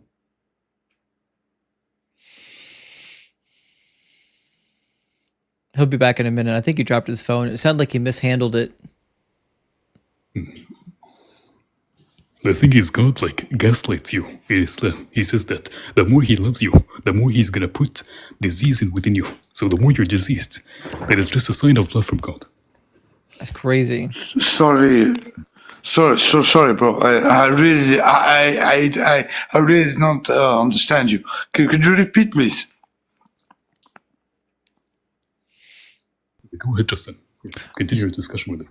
Yeah, so here's the thing is, like, you appeal to fine tuning, but when we look at the parameters of like human biology and the world that we live in, it doesn't appear to be fine tuned. Like, why did God create a world in which 100,000 people a year would be executed by natural disasters? Well, you could look at it another way. If there was a cosmic ray in the universe, and we know how vast the universe is, we could have been obliterated in an instant. I don't know how that answers my question. I'm just asking, what was God's reason for creating the world so that people would be randomly executed by natural disasters? Well, that's to test, like our scripture says. You are here to be tested. You are not here to be granted paradise.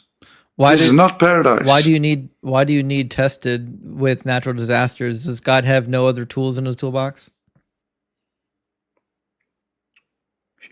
Well, the thing is, he has many tools in his toolbox. Why wouldn't he test us in this manner? Can God? Who are we to decide? Is God capable of testing you without the natural disasters? If you don't mind me finishing my sentence, please. Why wouldn't God test us this way? Because it's cruel and unusual. Because God could actually test you without the natural disasters, couldn't he? But why would he? Because it's cruel and unusual. Does God possess the capability of testing you without natural disasters? Well, you could say the same thing about. It's just a yes or no question. Does God possess the capability of testing you without the natural disasters? I think you're intelligent enough to know there are gray areas in any situation. I don't think it's gray. I think you know the answer, but you don't want to say it. Okay, repeat the question. I'll try to reply to you in the best way you want. Tell me. Is God capable of testing you without natural disasters? Yes.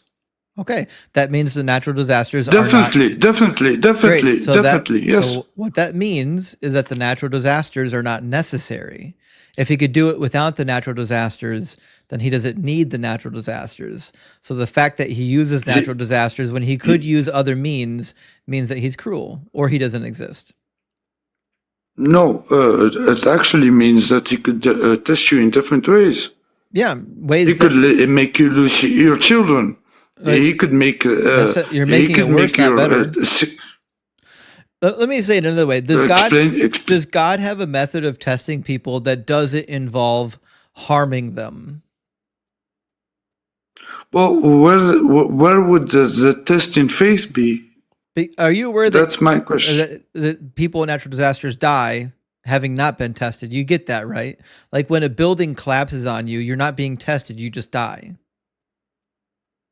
So this is not a good response to the problem. Well, actually, no, because you're forgetting that the relatives are also being tested. So what? What about the person that died? It's not just. Well, the person that died, he has.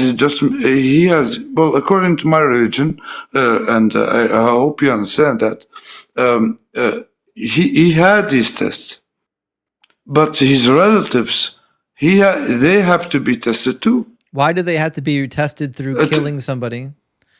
Again, this goes back to the same question that I already asked before. Does God have the capability of testing those people without killing somebody?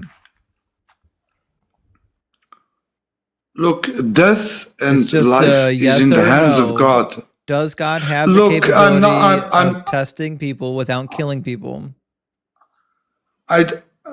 It's just a logical question. If he has the ability of doing it, that means the natural disasters and the killing aren't necessary. Of course, look. Okay. Okay, I will answer your question, but please let me finish the sentence. Of course, he has the ability. There you go. But why would he? Why would he not to? He is the creator of life and death. Okay, so he's not good. He's just powerful. Well, he's definitely powerful, but who says he's not good? Well, if he's infinite in wisdom, we have 99 names for but is God. He? I don't care about the name. We have 99. I'm asking if he's good. Well, if you don't care about the names, then why are we even in discussion with me? We don't care about your names. I'm a Muslim. I know you're Muslim. I'm a Muslim. We're not discussing your pet names for God. We're discussing logical problems. Okay, sorry. If you're going to be disrespectful to me saying pet names about my God, then honestly, I honestly thought you were respectful. I honestly thought that. That's why I stayed this long to speak to you. I don't know. Honestly, that's why. I don't know why you thought I was going to be respectful to a religion that thinks it's okay to subjugate women and fornicate with children. Okay, wow. Okay. Let's go one at a time. Tell me what. Do you think that apostates should be killed? Do I think that apostates should be killed? Look, there is a clear passage in the Quran that says that no religion should be forced upon. It is abrogated. Okay? It is abrogated. Okay? It is abrogated. It doesn't apply. Sorry, I can't. Brother, he said that's abrogated. Abrogated in what sense? Because I know what abrogated means. منسوخة نسخت بآية السيف.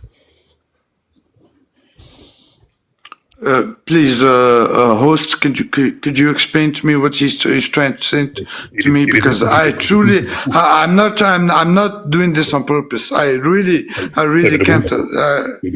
It is abrogated by the verse of the sword in chapter 9.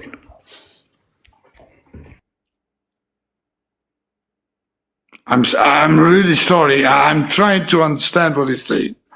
He says it's abrogated by the verse of the sword in chapter 9. Did I hear that right? But this...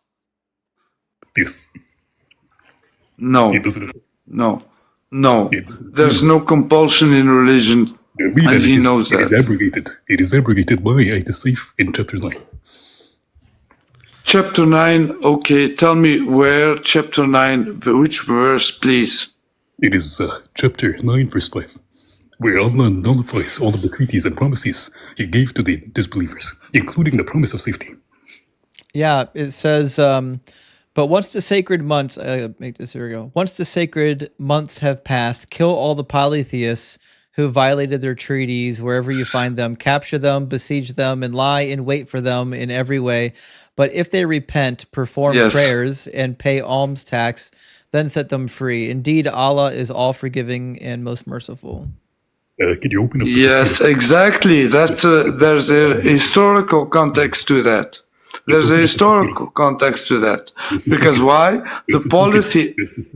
Just a second. Okay, I will just let you speak. I will let you speak, please. Yeah, scroll to the bottom, please. Yes, the bottom of it is there. This one. Read the last passage. Yeah, it says, I have been commanded to fight the people until they testify that there is no deity worthy of worship except Allah, and that Muhammad is the messenger of Allah. Oops. Continue. And it says, establish the prayer and pay the zakah. This is honorable ayah, was called the ayah of the sword, about which Ad Dahak bin Mazahim said, it abrogated every agreement of peace between the Prophet and any idolater, every treaty and every term. Al-Afi said that Ibn Abbas commented, no idolater had any more treaty or promise of safety ever since Surah Baraha was revealed. The 4 months, in addition to all peace treaties conducted before Baraha was revealed and announced, had ended by the 10th of the month of Ravi Akhir.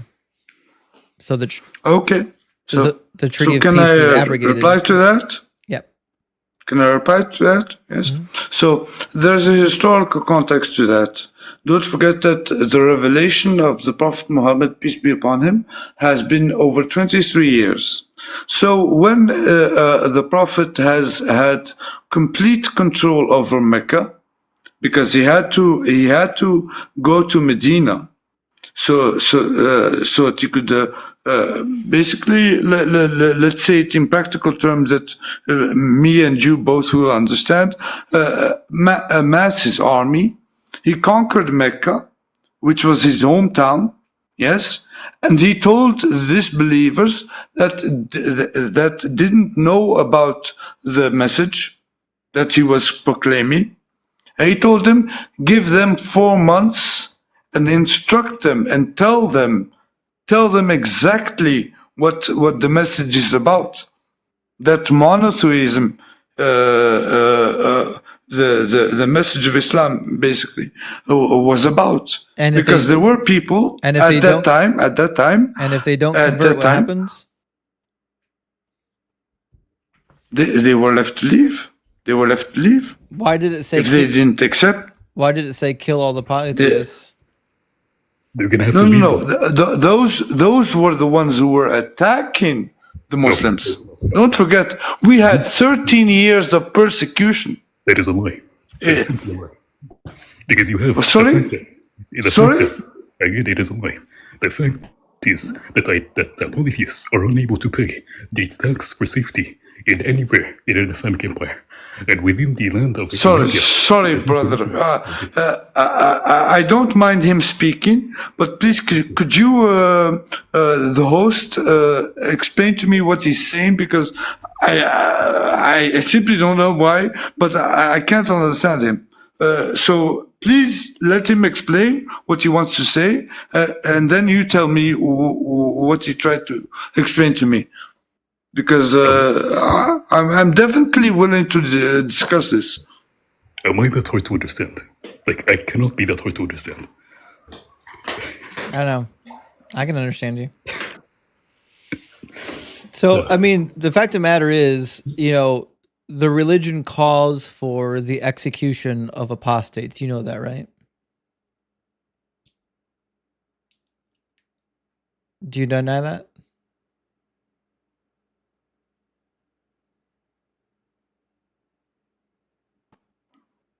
Okay, I'm back. Okay, I'm back. Right. Do you accept that the religion calls for the execution of apostates? No. Okay, so it does. Do you think that apostates should be executed? No, absolutely not. Okay, so you disagree with the religion then? No, because several scholars, high prominent scholars of the early days, who didn't accept that. So, can you name them?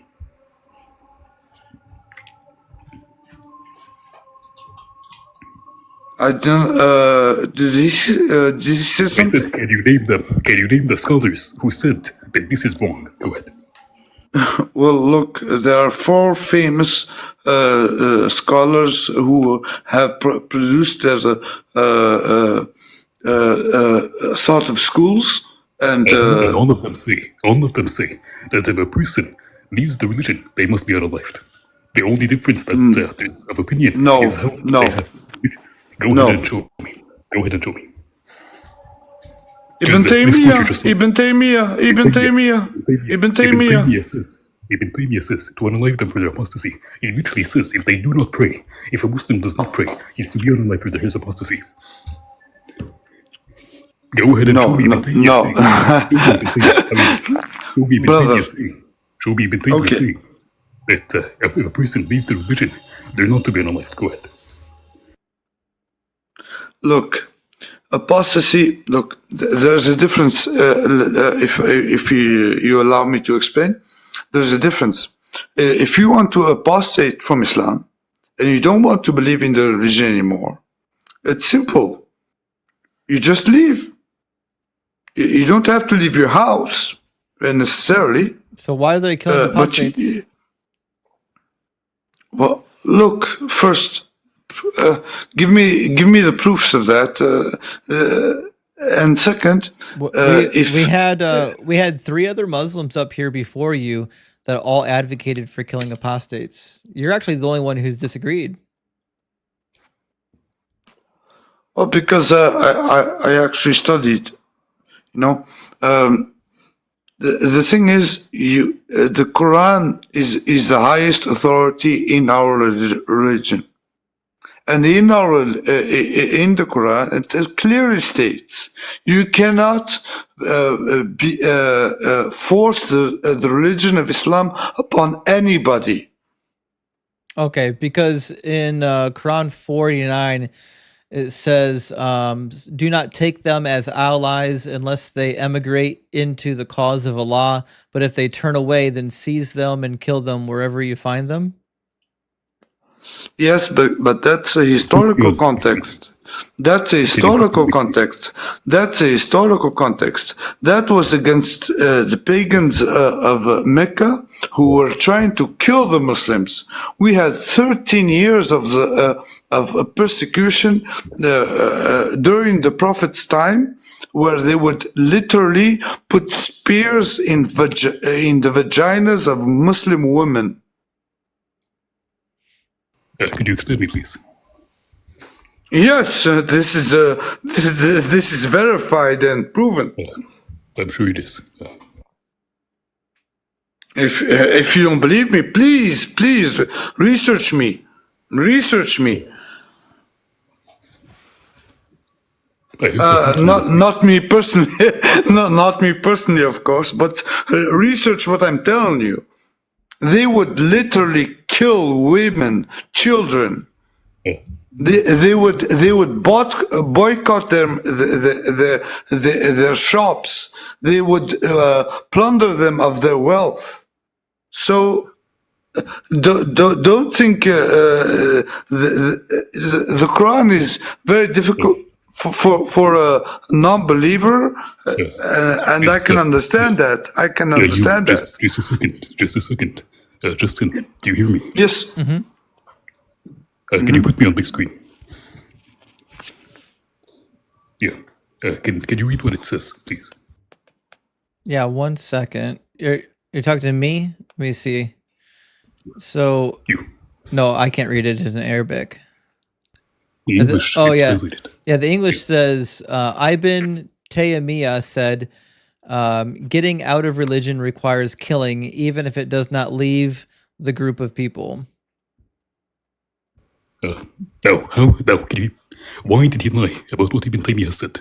Go ahead. I'm sorry, I did not see that. Could you give me the English translation, please? I never said I was proficient in Arabic. I never said that. I read it in English. It says Ibn Taymiyyah said getting out of religion requires killing, even if it does not leave the group of people. Well, I would have to verify that source. I can't put my. I would have to verify it. I would have to verify it. If it's true, I'm an honest person. I would be willing to say everything that's stated. But you said you studied. You said you studied. What did you study? What did I study? I studied in English. Sorry, brother. I live in the West. I hope you understand me. I hope you understand me. Why are you making claims, Jamil? Why are you making claims that are false? You said you studied and that you are knowledgeable, and that this is why we should take your word over them. Anybody that knows Ibn Taymiyyah knows that he's the biggest terrorist on earth. Sure. What? Sorry, could you repeat? Ibn Taymiyyah is the biggest terrorist on earth. He has the most extreme views. Whoa. No. Ibn Taymiyyah is one of a kind. You can't. Yeah. I apologize if I'm laughing in some way arrogantly. But that's not my meaning. Ibn Taymiyyah is one of the most greatest scholars that's been. So I'm willing to check it out. 19, give me the source. 19. Do you believe in the Hadith? Like, do you think the Hadith are true? Are you asking to me? Yeah.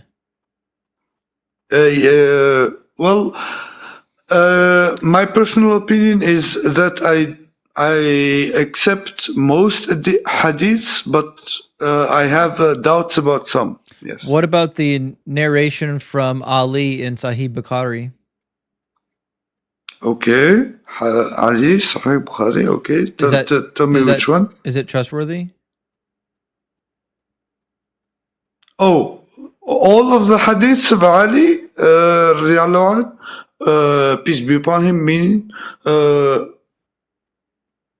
I can't say for certain.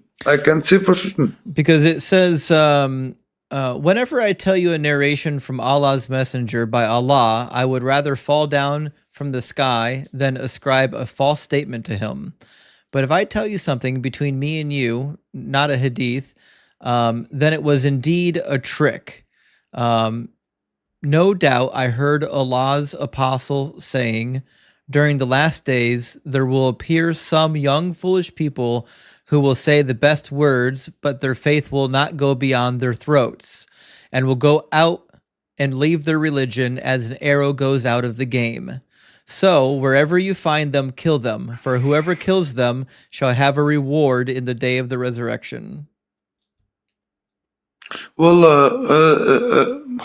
from my understanding, they were talking about the Khawarij, meaning ISIS. People who... No. And Khawarij doesn't mean they left the religion. Khawarij means they're people who make other people leave the religion. No. The Khawarij means those that ascribe to other Muslims that they are not Muslims. I know. And this is not talking about them, unless you can substantiate that claim. Well, it's been defined pretty much by the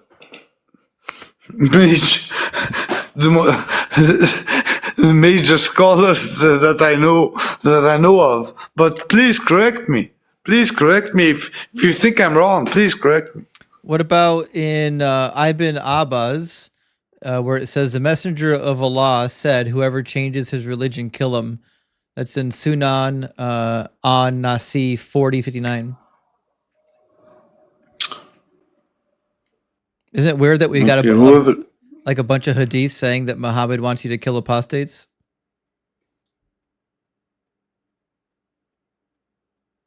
Well, look, like I said before, the Quran has precedence over the hadith.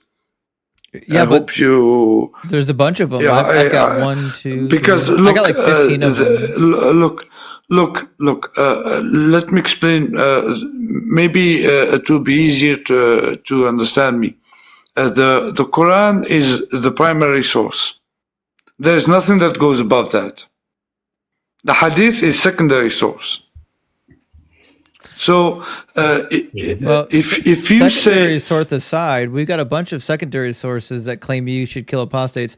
A disbeliever and a believer who killed him will never be gathered together in hell.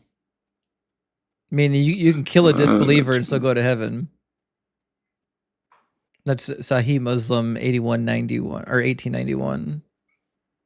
Well, the Quran says there's no compulsion in religion, so that's your problem. Well, what are you going to take? The word of God or the hadith? Your God in chapter 2 says that he abrogates verses, and based upon the fact that your God says that he makes verses no longer usable, then you're going to have to take the scholars when they tell you that the chapter that has to do with non-compulsion was when the Prophet was weak. It was at his weak time, and that is when he wanted to act more peaceful. And then when he got power, chapter 9 came out. Are you talking about... sorry, brother. Are you talking about the Meccan period and the Medina period? Is that it? The secret period. The first secret years. Yes. Okay, I understand what you mean by that. Look, the Quran has precedence over the Hadith any day of the time. No. Because why? Because the Quran is from the Word of God. The Hadith is the transmissions of the words of the Prophet, which could have been corrupted. That's why I said earlier. That I don't necessarily ascribe to every hadith that is in the Sahih Bukhari, Sahih Muslim. That's what I meant. Hold on, let me read. I'm going to read a verse from the Quran here real quick. Please. And 33. Let's see, because there's a tafsir on 33, 60, and 61 that claims that you should kill apostates. And the text says, if hypocrites and those with sickness in their hearts and rumor mongers in Medina do not desist, we will certainly incite you, O Prophet, against them, and they will not be your neighbors there any longer. They deserve to be condemned. If they were to persist, they would get themselves seized and killed relentlessly wherever they are found. And the tafsir for this passage starts out by saying a person, says a person who turns an apostate after having embraced Islam is killed in punishment. So is the tafsir on this Quranic verse wrong? Look, the tafsir, who was written by? Let me see if there's a name attached to it. I don't. Ibn Kathir. I don't. Most probably Ibn Kathir. I don't And see he's a his name. student of Ibn Taymiyyah. It is at the top. So Ibn Taymiyyah, the person you were talking about, like, oh, he's the best scholar, he's one of a kind. This is his student. Oops. No. I never said Ibn Taymiyyah was the best scholar. You said I he's never one of said the- that. You said He's one of the best. Yes. Then he tells you should unalive apostates. Is he wrong? Sure. Do you think that yes. Not to change subjects too quickly, but it's been, on my mind since we started talking. Do you think that 9-year-olds should get married? Well, look, if you want to have that discussion, I'm willing to engage with you. No problem. I'd love to have it. Yes, look, if you look at subjective morality in Germany, you can have marriage at We're not 14. talking about whataboutism. We're not doing whataboutism. I'm asking you your opinion. Should 9-year-olds be married? Yep. I don't care what they're doing in Germany.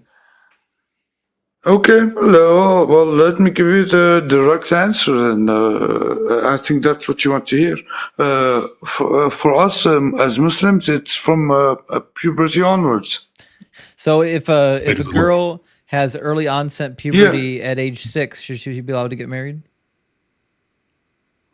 Well, I know you mean Aisha radiallahu anha. I'm not talking about Aisha. I'm saying in the present day, if a girl has early onset puberty, meaning she's menstruating at age 6, should she be marriageable? Let's be honest, statistically, biologically, it's not impossible. It's not impossible, but it's just a logical question. Should she be marriageable?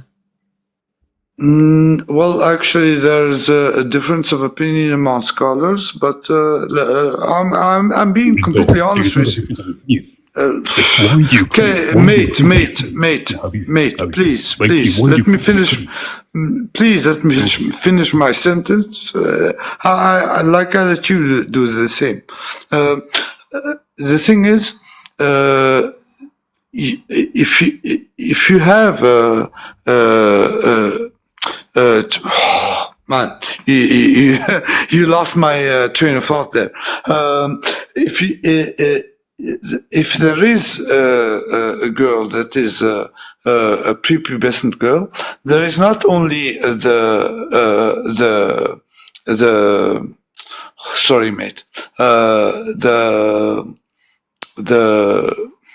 oh man, the puberty that allows it. You have to also look at it at the psychological state. Okay. Do you think that that 6-year-olds are in a psychological state to get married? No. You have to evaluate them. So, do you think that there's ever a case in which 6-year-olds are ready to get married?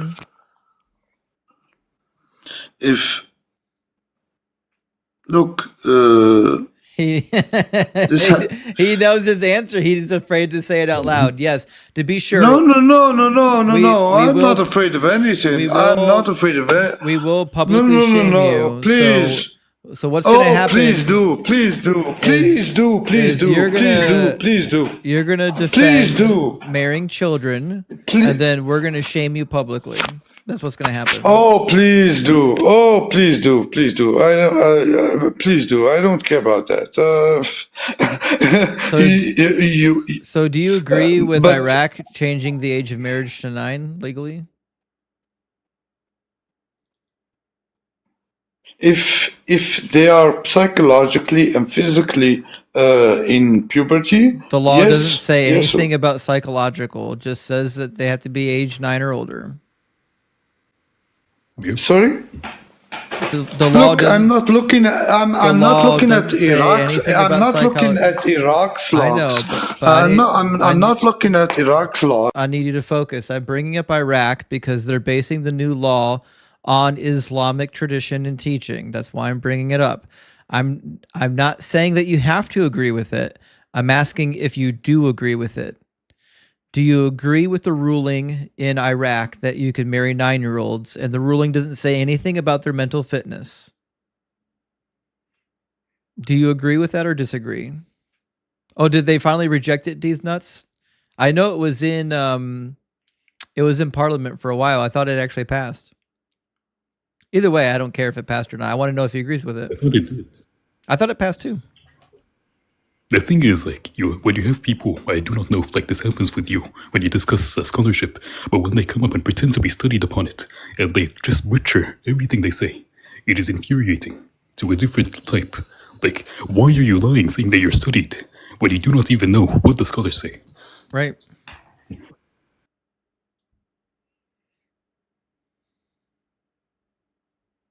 I don't know if he's still talking or what. Probably just still yapping over there. Hello. I'm looking at an article from a recent that says under Iraq's new law, girls can legally marry from age 9 in certain circumstances, depending on religious interpretations. The legal marriage age for boys has been reduced from 18 to 15. The law gives religious authorities the power to decide on family matters, including marriage, divorce, child custody, so on and so forth. Now, the Quran does allow for divorcing women that are prepubescent. So this is in line with what the Quran says. I don't think 19 knows and the how thing to... is, like, if he doesn't... if he doesn't, if he doesn't take the hadith, then you can interpret the verse to mean that you can literally marry at any age. There is nothing stopping you from marrying at the age of 0 if you follow the Quran only. Okay, tell me when I can answer, because you guys keep talking to each other. Because tell me when I can answer. I've been waiting for the whole time for the answer. Do you agree with the new law that, yes, that they can marry 9-year-olds? But you told me a caveat with that. You told me... I'm asking if you agree with the new law. That's all I'm asking you. No, you said something with that. You all I want to know is if you agree with it. That's all listen, look, listen. If we're going to have an honest discussion, and honestly, in the beginning, buddy, I thought it was my question. Do you think I don't know my own question? Okay, then repeat your question, please. Please, I'm just asking. Please do. Do you agree with the law in Iraq that it's okay to marry 9-year-olds? Do you agree with that? That's not what you said. It's what I'm saying right now. Is what I said before. I'm asking you for the 10th time. Do you agree with it? No. Okay. Let me tell you what you said. You told me. I don't give a fuck what you think you heard. I'm asking you the question right now. Do you agree? Look, I don't give a fuck what you care about. Do you agree with the law? That's all I need to hear. I need a yes, no, or I don't know out of your pie hole. Do you agree with the law? That's what I'm asking you. Listen to me. You told me. I need you to say yes or no to my question. No, I don't need to do anything to you. Okay, honestly. so you're terrified. You're afraid. It's okay. I'd be afraid too. Oh, yes, I'm terrified. I'm terrified of you. If my religion allowed me to marry children, I'd be afraid to say it publicly too. Oh, no, I'm willing to say anything. Then tell me if you agree with the new law. No, but I won't be regulated by your demands. You literally will. Yes, you will. So here's what's going to happen. Oh, really? Kick me off. So what's going to happen is I'm going to ask you the same question 100 times until you answer it, or you're going to run away from the conversation. Until you can grow a pair and be a man and answer the question, we're not going to be moving forward in this conversation. So I'll ask you again, do you agree or do you disagree with the law in Iraq allowing 9-year-olds to get married? Well, if you say I'm wrong, then I'm willing to reject it. I've never said anything about you being wrong. I'm asking you if you agree with it. Look, Actually, let me ask the audience. Audience, can you tell me, do you agree with this new law? I want to see what the audience says. Oh, a lot of no's already. Oh, Please. shit. Oh, that was easy. Okay, a lot of people are saying no. They didn't have any problem answering the question. I'm trying to figure out what's troubling you. Why can't you answer the question? Okay, it's simple. Because you told me if they were not psychologically nor physically, meaning in puberty ready. Do you agree with the law or not? If that's the two conditions, yes, I do agree. There's no conditions in the Is law. that- the condition Is that the sign of a coward? So I already told you the law doesn't say anything about their mental fitness. So, knowing that, do you think that they should be allowed to pass this law? Do you agree with this law?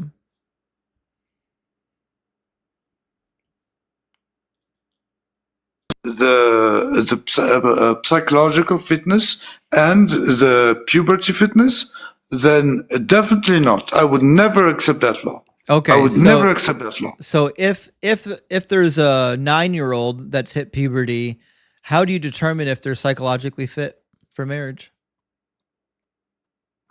Sorry, could you repeat that, please? Yeah, if you find a 9-year-old that's hit puberty, how do you determine if they're psychologically ready to be married? What's your test? Because my guess is the test in real life is whether or not your tallywhacker points upwards. That's what I think. Sorry, I've never heard of the word tallywhacker before. Could you explain that to me, please? Yeah. I think the only test that they're applying over there is whether or not you're getting a rise. No, man, come on. Don't you think it would have been important for them to include some sort of mental fitness test? How do you test somebody's mental fitness for marriage? Well, look, if you look at the period of the prophet in that time, you really can't. This is happening now. This is happening in 2025. Well, I don't know the studies or the statistics about that. I have no idea. I don't. I'm going to be honest with you. I don't have any studies or scientific claims that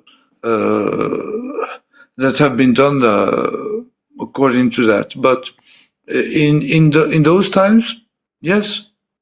Sure. Yeah. What country are you in? You said you're in the West. Yes, definitely. Are you in Europe or the United States? Europe. Okay, just checking. Because if you're in the States, I'm going to call the police on you. FYI. Oh, you can. Please do. Oh, you can call them in Europe. Call them in Belgium. We call FBI, CPS. Please do, because what have I done wrong, man? You think 9-year-olds should get married? That's crazy. But listen, we appreciate you coming up and spending some time with us. But I think the conversation's getting a little bit long in the tooth. So now that we all know what kind of person you are, we're gonna let you go. Okay.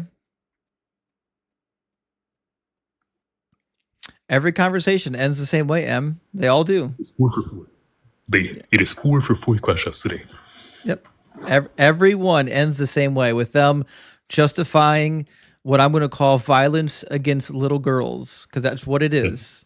Little girls can't consent. That's rape. That's violence against little girls. That's what it is. It's horrendous. I think you mean 9-year-old women. Oh, yeah, of course. Yeah, 9-year-old women. Yeah. Get the fuck out of here, 9-year-old women. Randy, thank you so much for gifting 10 Deconstruction Zone memberships. I really appreciate that. That's incredibly generous. And Meg, good to see you tonight. Meg says, shh, can't talk loud, hiding in a car. Believe in stuff. Heard your people saying stuff. I win. I know. Actually, yeah, that car was wild. I'll never understand people that think that they have a winning argument just by saying, well, I heard this one scholar say something. That's not actually an argument. You give me the actual argument. Arcloid says, who are we to classic abuse victim mentality? Oh, interesting. I think you're suggesting that somebody who has a victim mentality would say, "Who are we to judge?" I guess it's kind of similar to like a whataboutism. I have to think on that one for a minute. iReactor, thank you so much for the 666. It says you can't simultaneously appeal to fine tuning, and it's a test. Problem of evil, less of a problem for Islam, since Allah's an out of the closet D-bag. Yeah, that's a good point. He is an out of the closet, isn't he? He's not hiding anything. Christianity, they try to hide that stuff. That's the difference between Christianity and Islam. What's that? He doesn't hide, no. He verbatim says he hates you. Yeah. And you're the worst of his creation. Trevor says, Justin, please call them supernatural disasters. That's actually a really good point. I'm going to start doing that from now on. I'm going to call them supernatural disasters. Anthony, thank you so much for the $10 super chat. It says, what's up, man? I saw one of your videos and instantly subscribed to get access to the cheat sheet. First time seeing you live. Christian apologist till 24. I'm 35 now. Anti-apologetics. FTW. I'm with you. I was a Christian apologist as well. Probably held the same route as you. Somewhere in my younger 20s, I started to deconstruct and get some better education. And, by the time I was like 30, I was like, I don't know about this. This seems sus. But we're glad that you deconstructed, Anthony, and made it out of the nonsense. And El Karaki, good to see you tonight, friend. He says, hello, I am a Palestinian American, and question for caller is terrible as the Gaza situation is, where are the Muslims in Gaza helping those in need? All I saw were people raising prices. Yeah, you know what? I don't know what's happening on the ground over there. I hope you're okay, because I'm actually quite worried about this conflict, as I am with the Ukrainian conflict, and it's heartbreaking to see like people getting torn apart over this nonsense. Yeah. And I get some of it's political, obviously. Do you wanna know how they were like, how the Muslims, their Muslim brethren, were like using this to make money off the Palestinians on the Egyptian border with them? They were charging every Palestinian $5,000 per Palestinian to get out. It's crazy. That's crazy. Like per person. Cannibalizing your own people. Tallybeck says, seriously? Yeah, referring to that last guest, seriously. Listen, Tally, they'll justify anything if it's part of the religion. Religion is unquestionable. That's why we do these live streams, because when you have unquestionable beliefs, you have to marry yourself to the most ridiculous positions alive. And Kay, thank you so much for the $5 super chat. It says, hey, Justin, happy to be here for another live. Kay, listen, I'm happy that you're here. Thank you so much for showing up and supporting. And Zaria, thank you for the super chat, says, read Exodus 34, and it was the actual 10 Commandments. What do apologists say about this? Well, that's the thing, is there's two editions of the 10 Commandments, and they don't actually agree with each other, which is kind of a problem. And they do also say don't covet your neighbor's slave, which is problematic, because like Christians want to throw out all the slave laws, but they want to keep the 10 Commandments. But even the 10 Commandments, you're stuck with slaves. You can't get rid of it. But yeah, there's two passages about the 10 Commandments. I think the prior passage shows up in, what was it, Exodus 21, 19 and 20 or 21, one of those three chapters. Now I forget. But yeah, compare them side by side. Rachel says, didn't say anything. Rachel, welcome to the Kraken Crew Elite. You've got access to the Deconstruction Zone cheat sheet. Everyone subscribed to Kraken Crew Elite has access to the Deconstruction Zone cheat sheet. It's really helpful for helping other people deconstruct and for doing live debates. And last one, J Moa says, Christian 101, no answer. Say only God knows. Actually, that's not bad. Even when I was a Christian, I was willing to say things like I don't know the answer to that, and like it's a mystery. So like when people talked about when people were talking about like the Trinity, I knew the Trinity was illogical even as a Christian, and I was willing to say it must be a mystery. It doesn't make sense to me. But I think that's a cop-out. I think that just means it's illogical and you should get rid of it. But Hello? how you doing? Good. Hey man, what's up, man? Thank you, Justin. This is really helping me. So right now, I'm actually going through a lot of the deconstruction right now. I've noticed when I try to even go back to prayer, it causes me to be anxious. So now I don't do it.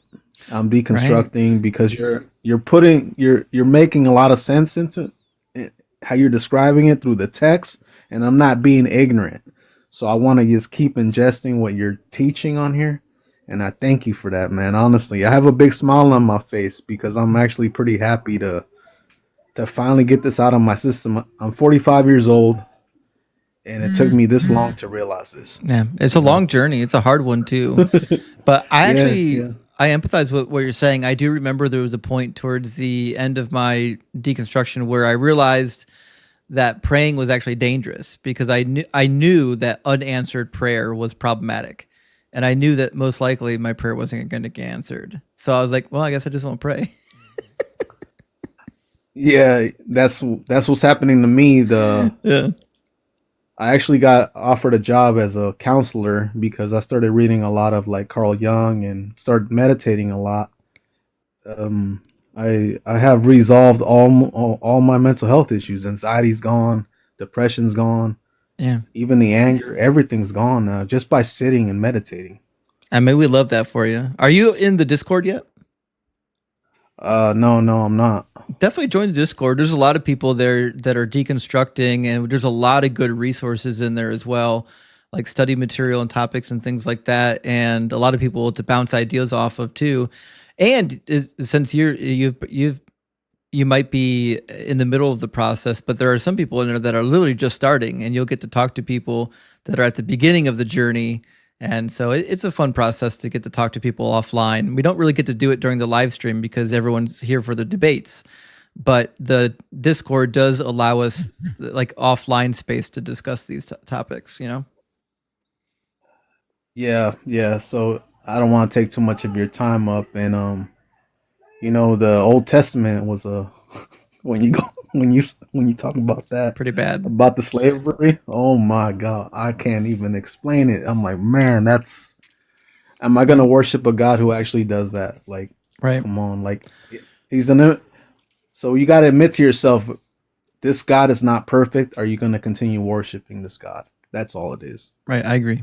Yeah, I'm with you. That's all. Well, I appreciate the kind words. Good. Hopefully I'll get to chat with you sometime in the Discord. Yeah, I should be moving in as a counselor soon. I can help a lot of people that way. That's real help. We need it. We really need counseling. All right, man. Thank you. Cheers, friend. Yeah. Yeah, a big W for deconstructing. That's a difficult thing to deal with, especially, it's easier when you're younger. You have more time to deal with it. When you're doing it, less trauma. Yeah, less trauma. You're right. I think when you're doing it as an adult, it's harder to shake off because you've got so many years of indoctrination that you have to shake off that it's a little bit more work. Zygamund, thank you so much for the $20 super chat. Good to see you tonight. I really appreciate the support. Says the beginning of my deconstruction was holding God and the Bible to their own standard. That's such a good point. And I don't always bring it up, but there's a lot of standards in the Bible that God doesn't even follow. Like God sets these laws and then he breaks them himself, which is really problematic. Like even my mortal father, my father that lived here on the earth, that's not God. He would say to my twin brother and I, we lived with him when we were in our later years in high school. He said, I don't set any rules in this house that I don't follow myself. But that's respectable. You've got a God setting rules that he himself is breaking. That's not respectable. Evan says Muslims are hangry tonight. Must be Ramadan. Here's my experience. I think a lot of Muslims come to my live to watch me cook Christians. But the minute I start cooking Muslims, they get all hot and bothered, and then they want to come up and talk to me. Otherwise, like typically I can go a whole night without talking to a single Muslim. But if I talk to one Muslim, I know I'm going to talk to 5 of them because they can't handle getting cooked. Thank you for Mike L joining the Kraken Crew Elite. You got access to the deconstruction cheat sheet. And Discordia, good to see you tonight, friend. Says, I deconstructed in my 20s, then married a Christian in my 30s. Oof. We've been married 25 years, and he just started deconstructing 2 years ago. Thanks for what you do. It has really helped him. Listen, I want to help as much as I possibly can. And being that you deconstructed first, I assume you're going to be helpful as well. So best of luck to you on that journey. That is a tough one. And last super chat from Cranky. Good to see you tonight, Cranky.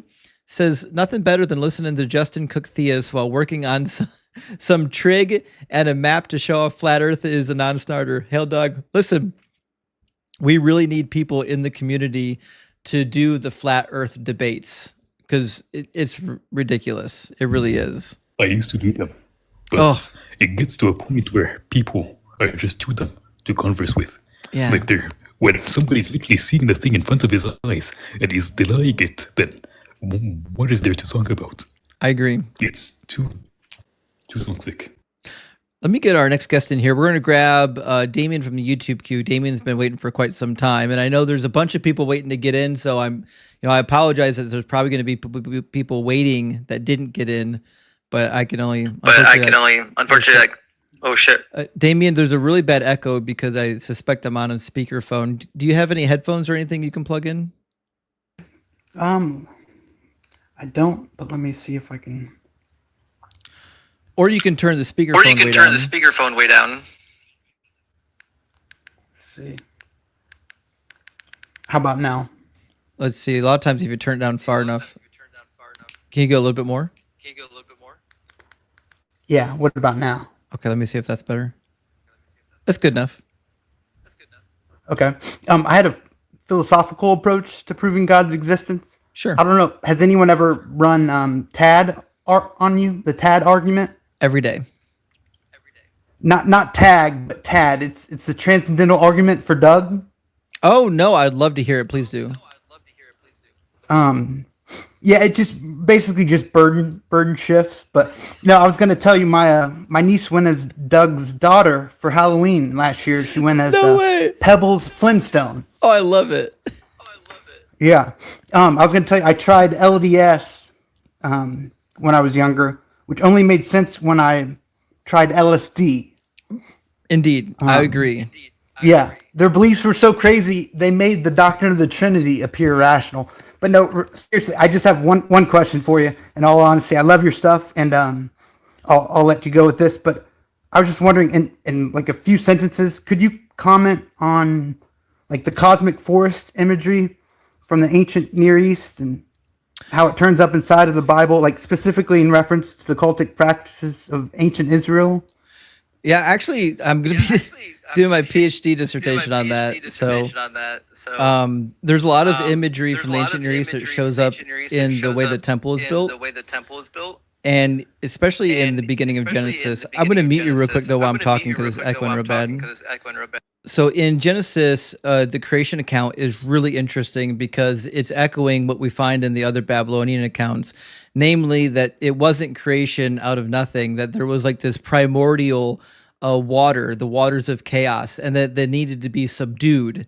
And so like in the other creation accounts, we have this idea of like a God who is subduing the chaos waters and defeating the monster that resides in the chaos water and creating order out of nothing. And that's why we have, the naming in Genesis 2. So in the ancient Near East, things didn't really have meaning or existence until it got a name. That's why you see like at the beginning of creation accounts, it'll say things like before anything was named, because naming something, putting words to it actually gave life to it. So we find a lot of this showing up in Genesis, and we find even like words in Hebrew that you don't catch in English. Like it refers to the watery abyss as the Tehom, which is hearkening back to this idea of like a watery chaos that was primordial and pre-existent in the Babylonian text. And so like there's a lot of imagery that shows up, and you find a lot of imagery from the Epic of Gilgamesh that shows up in the Old Testament. Like if you go to Ezekiel 28 is describing the king of Tyre, similar to how the cherub Hubaba, is described in the Epic of Gilgamesh. So read Ezekiel 28 and then go back and read the cedar forest imagery of the Gilgamesh epic and it's going to make perfect sense. It's like, oh shit, he's making fun of the King of Tyre because he's living next to the Lebanese forest, which is where Humbaba was from. And then in the building of the temple, you'll find there's a lot of imagery in the temple and the tabernacle that shows up as well, even in the Epic of Gilgamesh. So the Epic of Gilgamesh typically is only about 12 tablets, depending on which one you're reading. Just reading through that one epic, you'll find a lot of parallels with what we find in the Old Testament. And there's a lot more. I could go on, but I think that I don't know how much you want to hear. That's cool. That's great. Awesome. Well, I'll let you go, and just remember WWJD stands for Who Will Justin Deconvert. Big there you W, go. Praise thank Doug. Hail Doug. Big W, thank you. It's always good to find like Duggites out in the wild. You know what I mean? Zegament says this is Taylor. Oh, of course it's Taylor. I always forget Zegament that this is Taylor time. Taylor time. Thank you so much for reminding me. But please, put your name in there so we know. Oh well. Anyway, thank you so much for being here, Taylor Tom. I really appreciate you. All right, let's grab our next guest in here. That's right. Hail Doug, guys. There are so many Duggites and Pebbles out there in the world now. The message of Doug is being spread far and wide. Don't you just feel the courts of Doug, in your veins? Like, Doug is responsible for so many things. We wouldn't even have radio signals if it wasn't for Doug. All early radios were dependent on quartz crystals.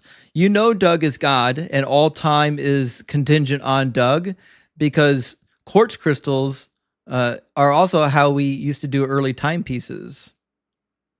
See, Doug is so dependable that time is calculated based on Doug. That's how dependable Doug is. I think this guest is having a little bit of trouble connecting. We'll move on to our next guest.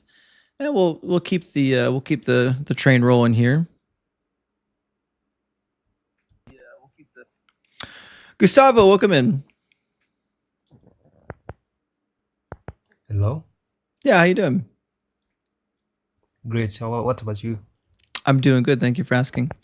Gustavo, are you at least 18 and are you a believer? Yeah. Cool. I'm 22. Awesome. And what God do you believe in? Christianity. Cool. What would be your best evidence or argument for why Christianity is true?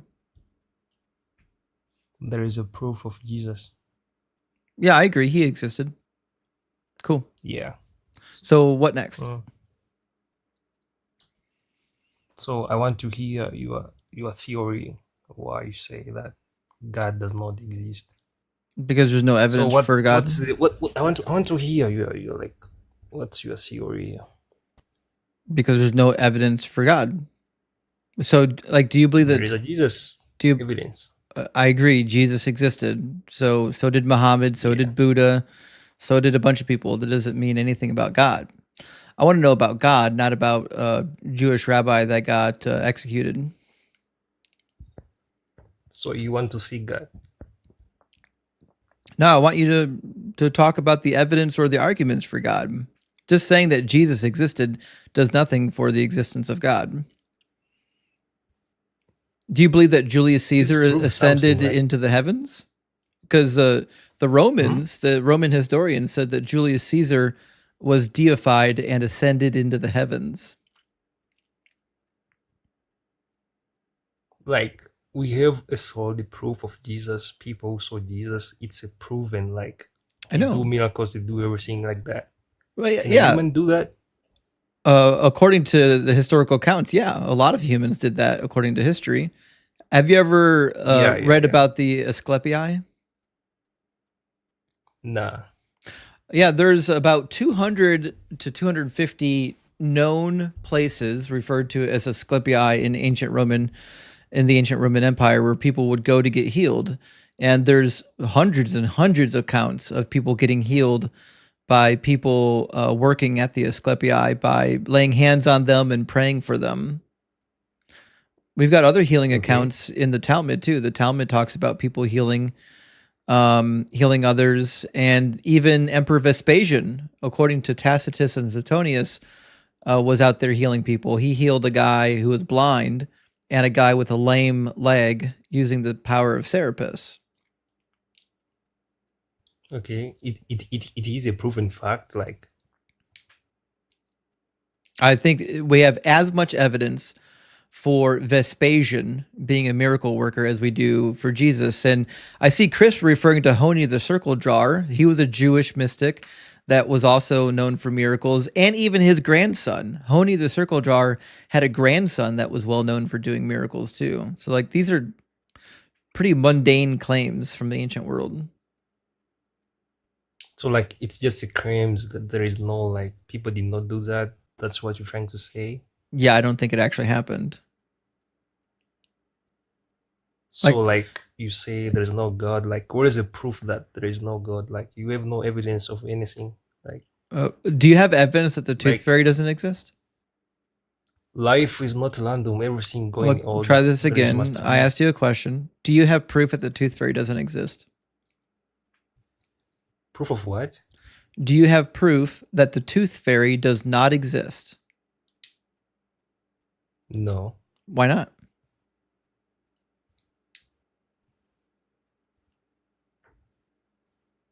Like, I don't have a proof. Like, I know. I'm asking you why not? Why don't you? I don't have a proof. Like, Yeah, because you can't prove it's like non-existent I don't have because a things that don't exist don't have proof. Same reason why you don't have proof that there's not a magic unicorn in my garage. Things that don't exist don't have proof. So the burden of proof is on you, not on me. If you say that there's this magic eye in the sky that exists, cool, give me the evidence for it. Like, you see life with order, like the order of life, the universe, everything. Nothing's random here. I Like, see chaos. everything's- What chaos? The universe is mostly chaos. Like what? All of it. Examples? Mostly means almost all of it. The universe is chaos. That's why life is so exceedingly hard to find, because the universe is mostly chaos. Even here on the earth, what we find on the earth is mostly chaos. Do you think that the earth was finely tuned for life? Yeah, we live fine. Like human, we live fine. Like, Okay. Do you think that natural disasters are finely tuned? yeah, like it's Oh. natural. Like, it's happening. So So, they're like, good. you- So you- okay, cool. So the natural disasters are evidence of fine tuning.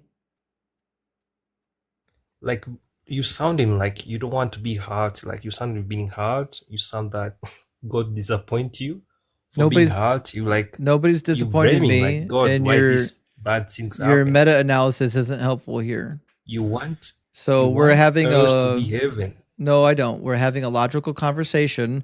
This is part of the logical Okay. problem of evil. Are you aware of this? Do you know what this argument is? Okay. Okay, so your God is supposedly all good and all loving, which is inconsistent with the data. You also said that your God fine-tuned everything, and I don't think that he did. The natural disasters contradict that as well. So the fact that natural disasters exist means that your God didn't fine-tune the planet, and it also means that he's not all good and all loving. How do you define all good or loving while you are not the Do you think creator? Do you He's think the one that who knows what he's causing doing. unnecessary suffering is good and loving? How do you define suffering? Like, Do you you are spirit. you know are what not, you know like, what you know what suffering is? We all know what suffering is. You don't need a dictionary for that. Do you think that No, unnecessary suffering is good? suffering. The body can suffer, but the spirit cannot be touched. That's cannot be that's dead, it cannot adorable. We're suffer. talking about unnecessary Yeah. suffering. Do you think Yeah, so like do you think unnecessary suffering is good? I can't suffer because I'm a spirit being. It's How a can I yes suffer, or bro? a Like, no. Do you think that unnecessary suffering is good? And if you don't think you can suffer, I got news for you. If I put yeah, I cannot a couple of suffer. needles in your eyeballs, you're gonna suffer. Nah, the body will suffer, not the spirit. The Okay, problem so is you then focus Jesus on didn't suffer material for your things. sins, did he? What? So then Jesus' suffering was meaningless. If there's no way for you to suffer because you're a spiritual being, that means Jesus' suffering was completely meaningless. Like meaningless, like it means he didn't suffer for your sins. He cannot- didn't we take can- the punishment for your sins. It was meaningless. we don't know what punishment did he get. Like we don't. He didn't really get any understand the punishment. Spiritual realm. We don't understand how You just it's said operate. suffering Like, we doesn't see- exist. Suffering does not exist, bro. Like Cool. it's So then impossible Jesus to didn't suffer the for your spirit. sins. He did not suffer for our sins. Cool. So Jesus The flesh, so the so flesh Jesus did is just a suffer, but clown the hung spirit- up on a cross. Cool. The flesh did. So but let me not the spirit. so let me ask you a question. It'd be really easy. Yeah. So you're right, Joel. I've been waiting to use your move. This is your move. So if I bring my kid to the doctor to get a polio vaccine, and there's two scenarios. The first scenario is that the doctor comes to my child and gives him a needle and puts it in his arm, and then walks away. And the second scenario is the doctor comes up to my child, punches him in the nose, then puts the needle in his arm, then walks away. Which one of those two scenarios is good? Bro, like in human form, we say that scenario one is good. Like, bro, like you cannot understand the good and the evil because you are not the creator. You don't know what those things mean. Cool. That doesn't answer my question. My question is, which of those two scenarios is better? Like scenario number one, Why is it better?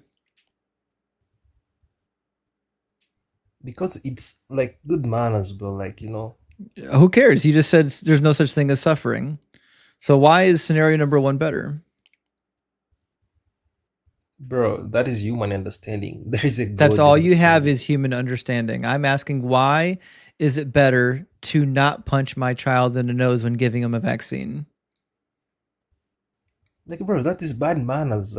What is that bad our- manners? Like the way of living. The way of living. Like, What is that's bad how we live. manners?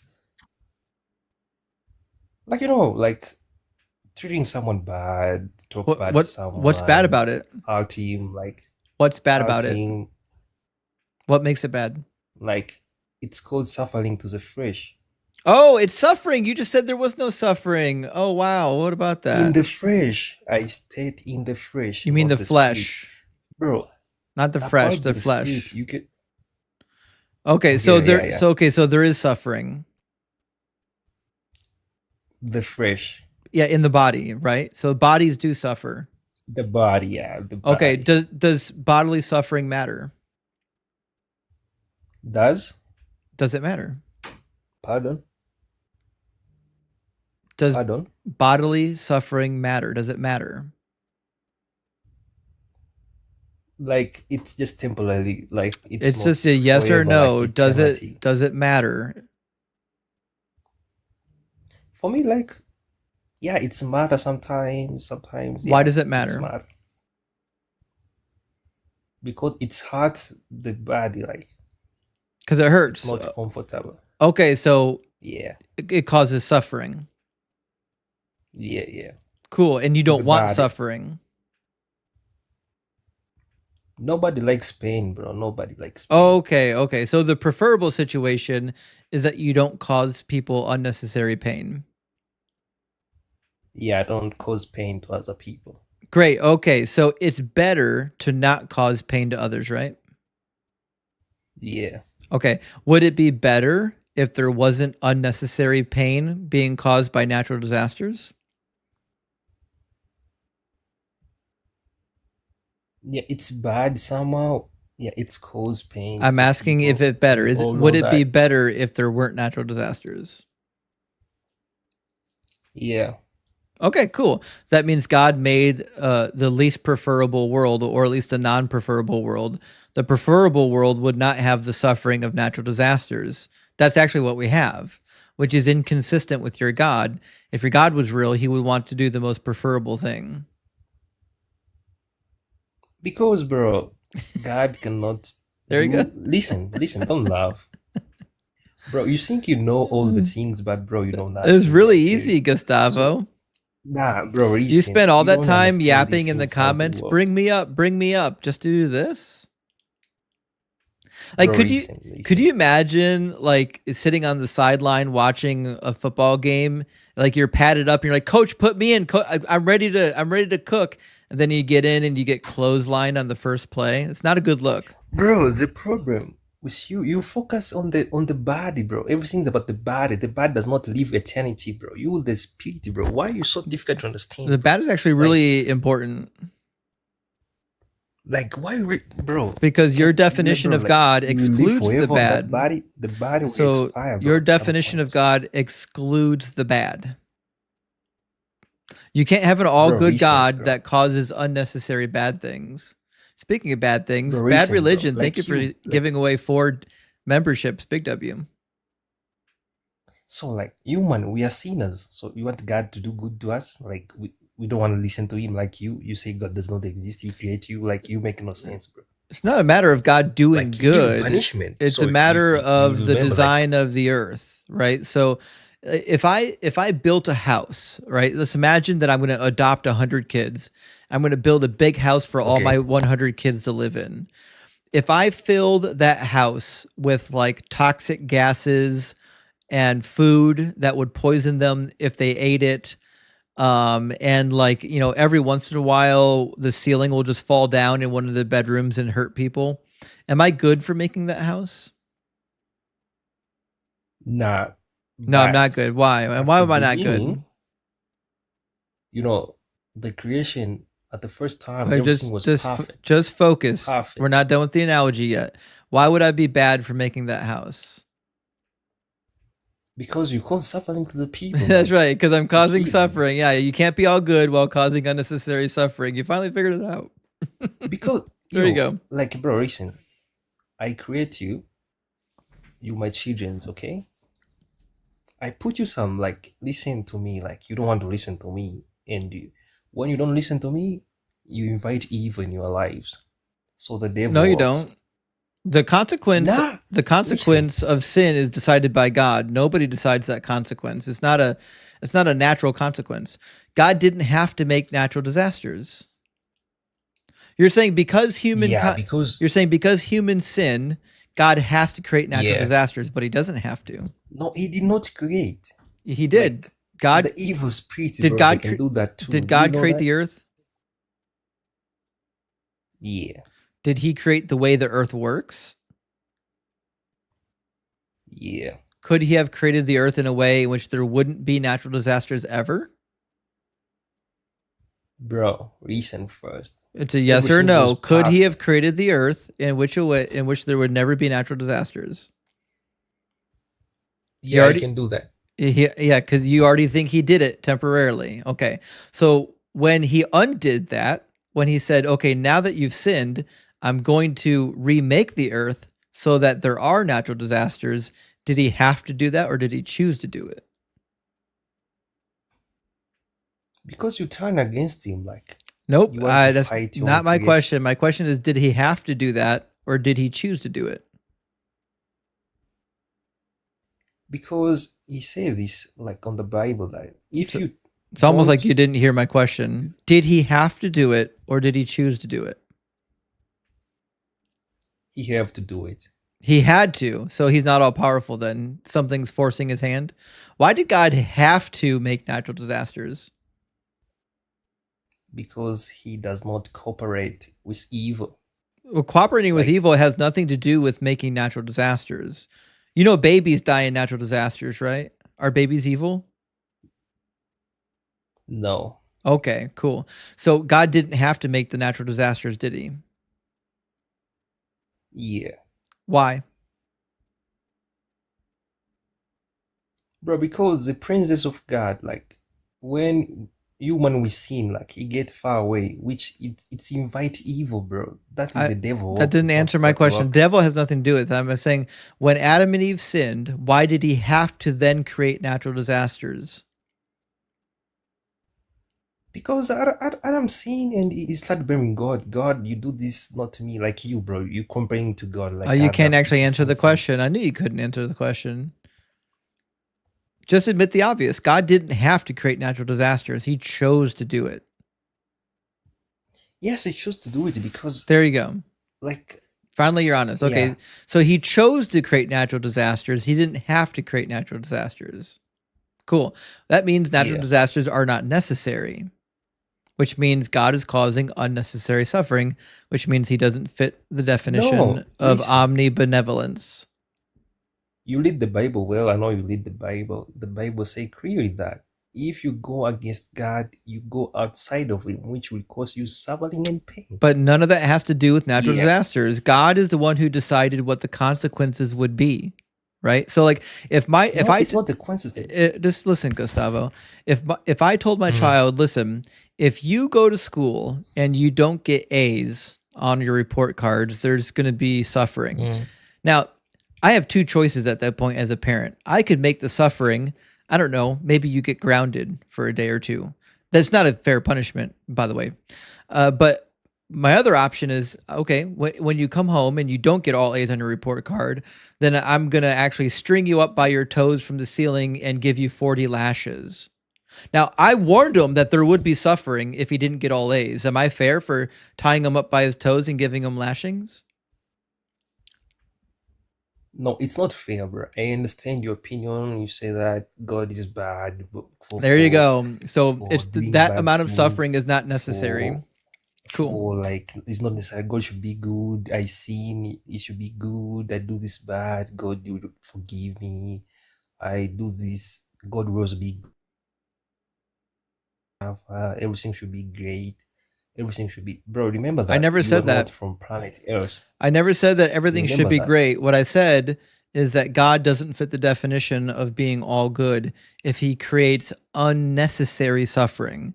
Now, it might be that some suffering is necessary. I'm fine with that notion. I'm talking about unnecessary suffering.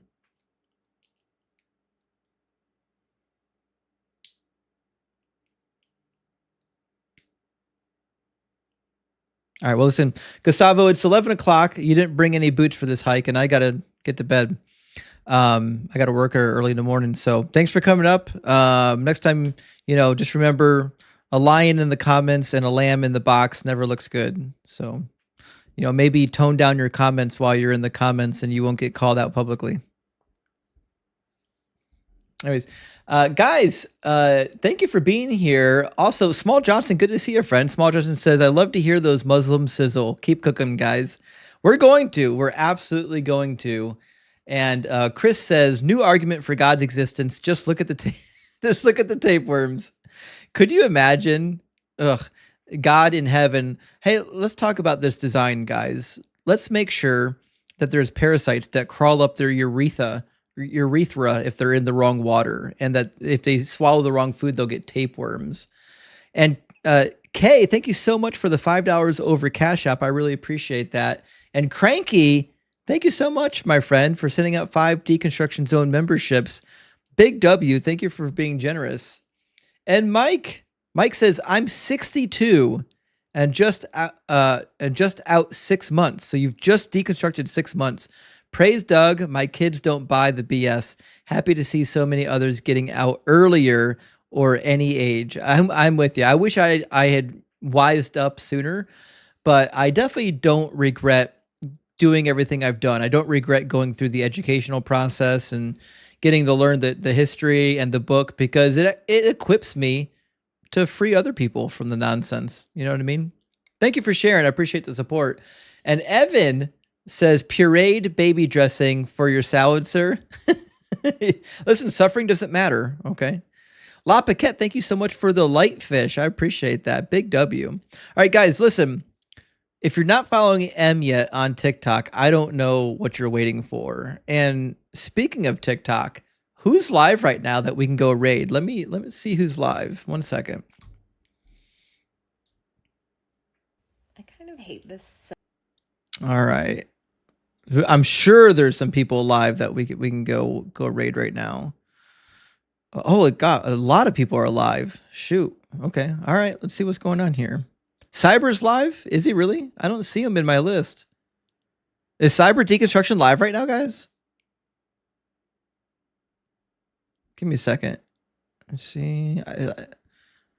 I don't see Cyber Deconstruction live. Is he live on a different account? No? Yeah, Parker is live. We could raid Parker's live stream for sure. Now we do also have a couple other friends that we could raid. Let's go raid Life Beyond Belief. Let me pull up Life Beyond Belief, guys. You're gonna like this channel. There we go. 1 second. I'm gonna blow it up too. Make this a little bit bigger. There we go. We should be able to see his screen right here. Life Beyond Belief is his screen name. Life Beyond Belief. Let's go give him a good old Justin raid, guys. It looks like he's got 117 people in the live stream right now. I don't see why we couldn't get that up over 200. Let's go visit this young man. Let's fill his live stream with the love of Doug and give him a good old Justin raid. I'll see you over there in just a minute. Life Beyond Belief is the page. We're at 140, guys. Let's pop this thing up over 200. Let's get some people over there. Let's get some eyeballs on this account. He's over there doing Doug's work. He's doing this for all of us. Let's go raid this live stream. Let's get it popping. Let's get it off the chain. We're already at 176. Let's get this thing well over 200, guys. We're almost there. 183. Let's go. 185. I think we're going to get it in just a minute. 196. We're almost there. Almost there. 198. We're on the precipice. Let's raid. All right, we're over 200. All right, guys, I'll see you over there in the live stream with Life Beyond Belief. Thank you so much, guys, for being here and all the kindness and love and support.